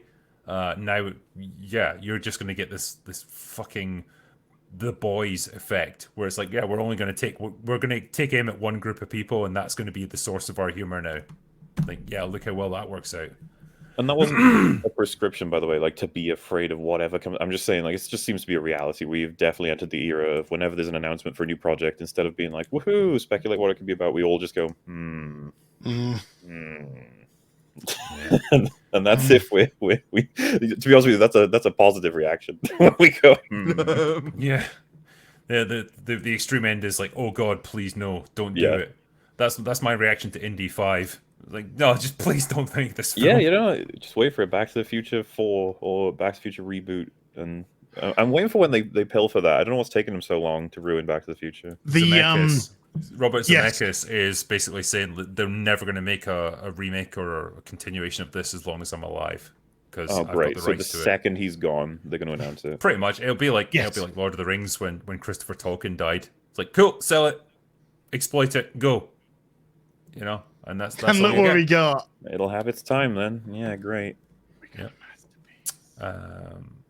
Next one is, Bad Andy, who says, just pledged to the Drinkers' upcoming project. Can't wait to finally see Ryan Drake on the big screen or digital big screen, whatever it turns out to be. Yes, thank you very much indeed. We have just breached £70,000. Hell God yeah! damn. Yeah. Jeez. And our goal was like, maybe we'll hit 20. Who knows? This is awesome. Baphomet says, do you think Rings of Power was made for the casual viewer? Do you think the casual viewer will enjoy it? Because it's clear that this wasn't made for any fans of actual Tolkien. I think it's objectively bad. I think it's like it doesn't matter. Like my dad literally came out and just said, "I'm not watching that shit anymore," and he didn't know anything about Lord of the Rings. He'd seen the movies before, and that was his grand knowledge. He found it boring, and it's true. So I think the people who watch it and go, yeah, I had fun with it. I don't think they're going to be able to tell you much of why. They'd be like, it was entertaining. There was some really nice places they went to. There was, I like that dwarf guy. He seemed kind of fun. There was some fighting in it. You should be like, It's do you like gonna any be of the the same people it characters? wasn't much. It'll be the same people that enjoy like the sequel trilogy of Star Wars. Just like, yeah, it's action-packed, stuff happens. I got to see bright colors on screen and nice people doing things. Yeah, and these are the That's it. people that if you said, which movie does Luke die in? They'd be like, was that the first one? No. No, it wasn't. Was it the And second? they'd be like, "Who's Luke?" Yeah, well, this is kind of what I mean. Like, it's the kind of people who really enjoy it. Maybe just be people who are just like, I don't really care about it, like whatever. But yeah, even Rings of Power. I think one of the first things I started to notice about that show was just like, man, I don't see this working for the average person very well. Like this is very boring. Like if you even and then if you pay attention to it more and more, the more it's like this is infuriatingly stupid. But yeah, on the surface, I don't see what you really gain from it that much. Yeah. Next question for all of us. Mitch Balishchuk says, thoughts on The Babadook, one of my favourite modern horror films, extra points for being a non-Hollywood and low-budget, genuine spooks. Yeah, so it's kind of a psychological horror, isn't it? Like, deals with the spectre of grief and you know, guilt and stuff over things. Oh, And the dog died again. Not a Not fan. again. Not a fan. Babadook, No, Not a fan of Smokey. Babadook. that's a no. Yeah, there he is. Babadook. Yes! It's a win. Yeah. Brought him back to life. It's okay. Yeah, you guys, what do you think of it? I mean, I haven't seen it in so long now that I don't have much memory of it. I just remember the kid being kind of annoying.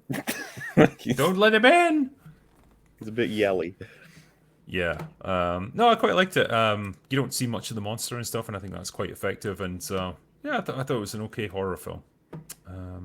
Caleb Price says, instead of watching Rings of Power, I decided to read Lord of the Rings for the first time. It's been an absolute pleasure. Can you all please do a live stream on the Prestige? Well, you've sent the right thing to MauLer right there. I need to do a video on it someday. I know. You could do an unbridled praise on that for sure. I'm a little bit scared of doing stuff that I absolutely adore because I got to do justice. You know, I got to dig real far in and do 1,000 hours at least. You know. Yeah, of course, yeah. The Gourd King says, Hail Drinker and MauLer. I recently started my channel focused on games and movies and will soon be releasing a vid on The Fugitive. Thoughts on that film? I quite liked it. Because it's an adaptation of the TV show from like the, I don't know, 70s or 80s or something like that. But I thought Harrison Ford was really good in it. And yeah, I quite liked it. Don't think I can say much beyond that, really. Yeah. Cosmic Traveler says, do you think it's acceptable for a person with lots of ideas but no formal training in school to write a novel? I have all these stories in my head and I've started writing them, but I'm uneducated. Yes, absolutely start writing. Like, you do not need fucking formal training to write a book. Read other books. Like, understand how stories are put together. Understand how they're paced and structured. And then do that. Like, did fucking Tarantino not say, like, I never went to film school, I just went to films? Like, that was his pretty much understanding of movies. It's like he just went and saw them and he understood how they were put together. Yeah, Tarantino, his influences are like all over the place. He's got loads that come into his movies. He's very much he's kind of cool, right? Like, just he is a result of all the influences he had, as opposed to learning how to do it from a book or something. And when you go into something like that, you're being told by someone else how you should tell stories. Like, you should find your own way of doing it. That's the ideal way, and it's like, it's maybe a slower process, but it's actually way more rewarding in the long run. There is stuff like Brandon Sanderson. He's got lectures on sort of creative writing and stuff on YouTube and things. So there are free resources if you do want to go that route, but it's obviously personal preference. Which you would prefer. Yeah, today more than ever, education is very widely available. Just got to go looking. Yeah, absolutely. Mass89 says, Blackadder said it best about She-Hulk and Rings of Power. It started badly, sort of trailed off in the middle, and the less said about the ending, the better. Great. So true. Yeah. Eric Santucci says, Drinker, during my work commute to New York City, I saw a naked guy with Mickey Mouse ears running through Penn Station once. What specimens did you see in New York? I saw, like, one guy walking down the street who was ducking and weaving like he was dodging imaginary punches from someone, like, trying to swing at him. He was like, whoa, fuck! I saw one guy trying to, like, desperately stand up against, like, what are those things where you get the newspapers out of? Like, just take one out and there's, like, a big stack of them. Like, fuck, he was having a bad day. Yeah, and I saw a lot of people in cars yelling abuse at each other. That was great. Like, it's absolute carnage on the streets of New York trying to drive. I would not want to do it. But like, yeah, people getting cut off all the time and people taking their parking spaces. And like, one guy just fucking yelled out, like, within an hour of me getting to New York, he was like, "You fucking scumbag!" Loved it. It was a great flavor of the city. But yeah, it's an interesting town, so it is. You know the thing that bothers me most about New York? And you see it in movies, but I didn't think it was real until I was there. The drain covers, they're always belching out steam. Like, and I thought it was just there for effect in films, so like someone could run through it, but it happens. Why? Why, like, for anyone who lives in New York, why do all your, like, manhole covers have steam coming out of them in the middle of the street? Is there a fucking, like, pyroclastic flow going on underneath the surface of New York just waiting to erupt or something? I don't get what it is. Why does it happen? Dragon sewage workers, maybe. Just breathing Yeah, fire it's down totally. there. It's like Rain of Fire, you know that movie where the dragons come up from underground, like they're just waiting for their chance. Yeah, it's strange. Anyway, yeah. Hassa the Hitler. I just checked out the trailer for the Resident Evil 4 remake. Dropped during the show. Holy shit! Nice. Looking good. When's that Does out? it look good? March next year. Oh man, gaming not looking so bad in this next year or so, is No. it? But then, how much of it is remakes of stuff? I don't care if you're good. Yeah, if it's good stuff and it's remaking good stuff to be like the Resident Evil 2 remake. Holy shit. Aye. That is just like out of this world that you've for once they took something which is great and made it great. Yeah. But then, when you think about Resident Evil 4, it's like, okay, the same mechanics are all going to be there. It's just going to be a graphical overhaul. As someone who adores that Really? game, that's fine with me. Yeah. Resident Evil 4 to me is the best of the bunch. I fucking So, Take that um, back. Resident Evil Remake is the best of the bunch. I think you'll find. Sorry, man. To Sorry. defeat Resident Evil 4, you gotta, yeah. I think Resident Evil Remake could do it. It's really fucking good. But I'm a pre-rendered background kind of guy, so what can I say? Leon I like and the classic Ada hero. trump Jill and Chris, I'm afraid. Oh, Oh, no way, bro. I would bang Jill over Ada any day of the week. That's And I've fine. said that publicly, so you can quote me on that, No, motherfuckers. dude, we work perfectly together. You want Aerith, I'll take Tifa. Yeah. You want Jill, I'll take Ada. This is working out great, mate. I'll This high is five working you out- halfway through. Yeah, I'd be happy with Aerith. She's my gal from Final Fantasy VII. Anyway, I think some of the best news I had about remakes was when the Old Republic is like, yeah, we're probably not going to make that for a very long time. That looked like a disaster, and I do not want anyone to touch that game, especially when you're hiring writers. You've got nothing to write. You're remaking it. Stop changing it. Stop messing with it. yeah. But you're not just hiring, you're hiring woke writers. Yeah. Yes. You're basically you're hiring political activists disguised Yes. as writers. Yes. It's essentially yes. what you have. Hassad the Hittite says, I have a tempest in me, teapot. Fair enough.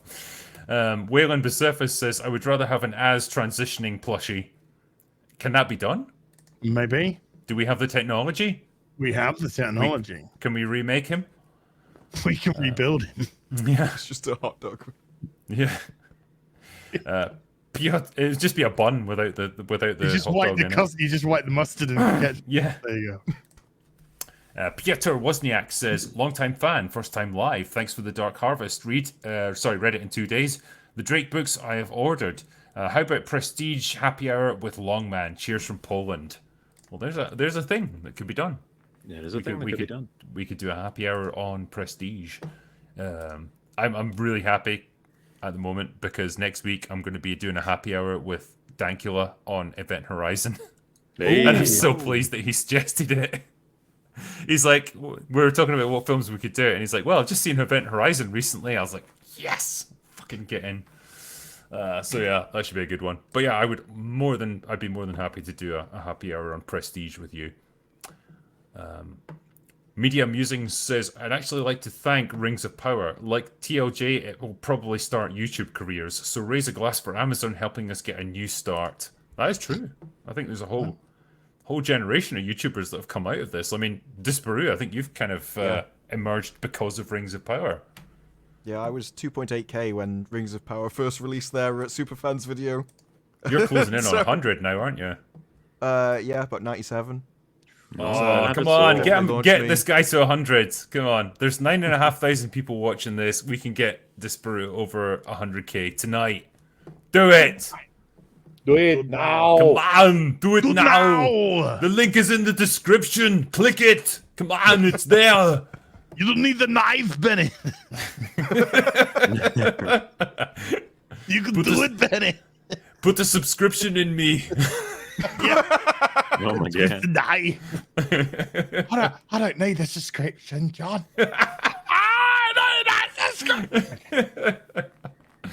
Oh, Commando, good times. God. Next one is Sebastian Anon says, Drinker, we'll be going to New York City in a few weeks. Any tips to avoid being mugged? Yeah, just dress like I did, like a fucking hobo, and then people leave you alone. And if in doubt, act more crazy than the people that come at you. That's usually the best way. And then they're like, nah, fuck this guy, I don't want to come near him. And it helps if you don't wash for a couple of days, so I've got that down to a T. If you really want to scare him, start speaking Welsh, and then they'll be like, "Oh God, Yes. he's rabid." This guy's, Just spitting on him. yeah, it's like this guy's speaking entirely in consonants. I just don't understand. I'll do a couple more and then finish up, I think.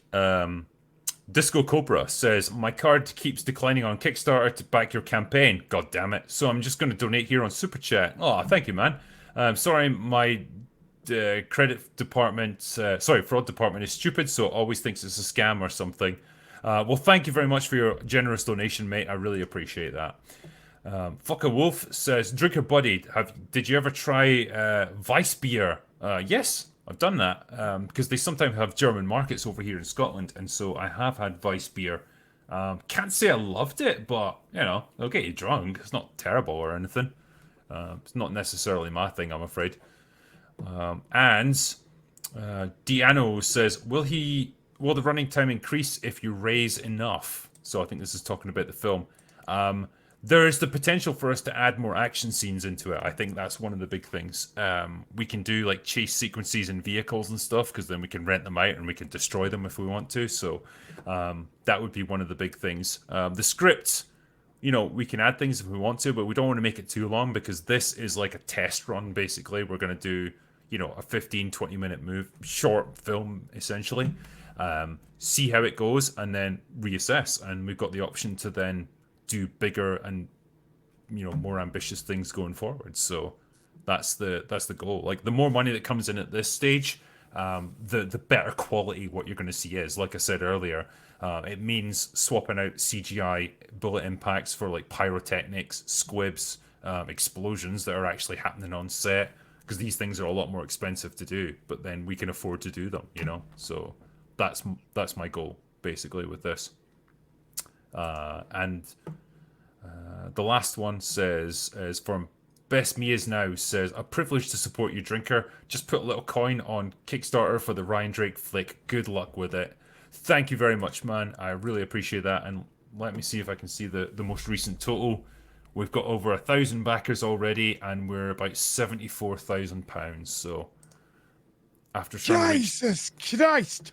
trying to reach 20k, we were like, before this, like I was talking with the director and stuff, it's like, well, what do we do if we don't reach that? What's the contingency? So yeah, we don't have to worry about that. So yeah, It's the Ryan Drake porno. I'm gonna start an OnlyFans.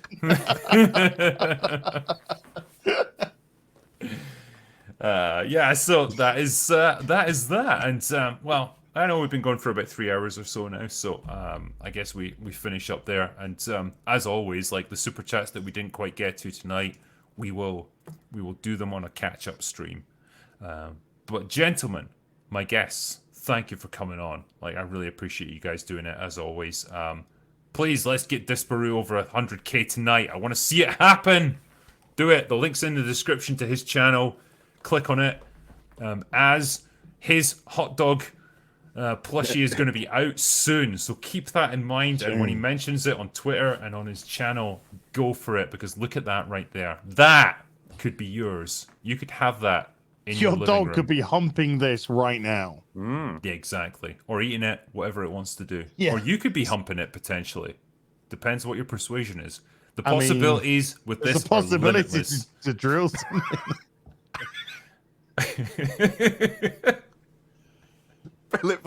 Slip a flashlight in there. I don't know.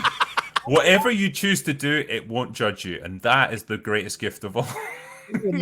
You. That facial expression will never change. It's placid and it's accepting of all persuasions, so that's what you want. And MauLer, his plushie is now available to get. MauLer 2.0. Rags. Rags is sorry. Rags Mine is unavailable, I'm afraid. But yeah, Rags is available. Rags 2.0. Grab it now. Wow, Yes. it's available. It's a cute boy. Get your Rags, and when I re-upload this, I will put the link to Rags's makeshift page so you can get it that way. But yeah, I think we're pretty much that's us. We're tapped out. We're all hot dogged out for this evening. And what more can we do? But I want to thank everyone, like the amazing donations that you guys have put into this this short film that we're doing. We have absolutely smashed our funding target, and it's like the first day. God knows what it's going to end up as. I'm slightly scared. Didn't expect this, but we're gonna absolutely, make use of this. We're not going to fuck it up for you, and we're not going to waste the donations that have come our way. So thank you for that, and look forward to a lot more announcements coming from here, I guess. And thank you for all the amazing super chats tonight. And thank you for the mods who have kept the peace here on chat. You guys have all been awesome. So much appreciated. And well, that is all we've got for today. So go away now. Bye. Yeah.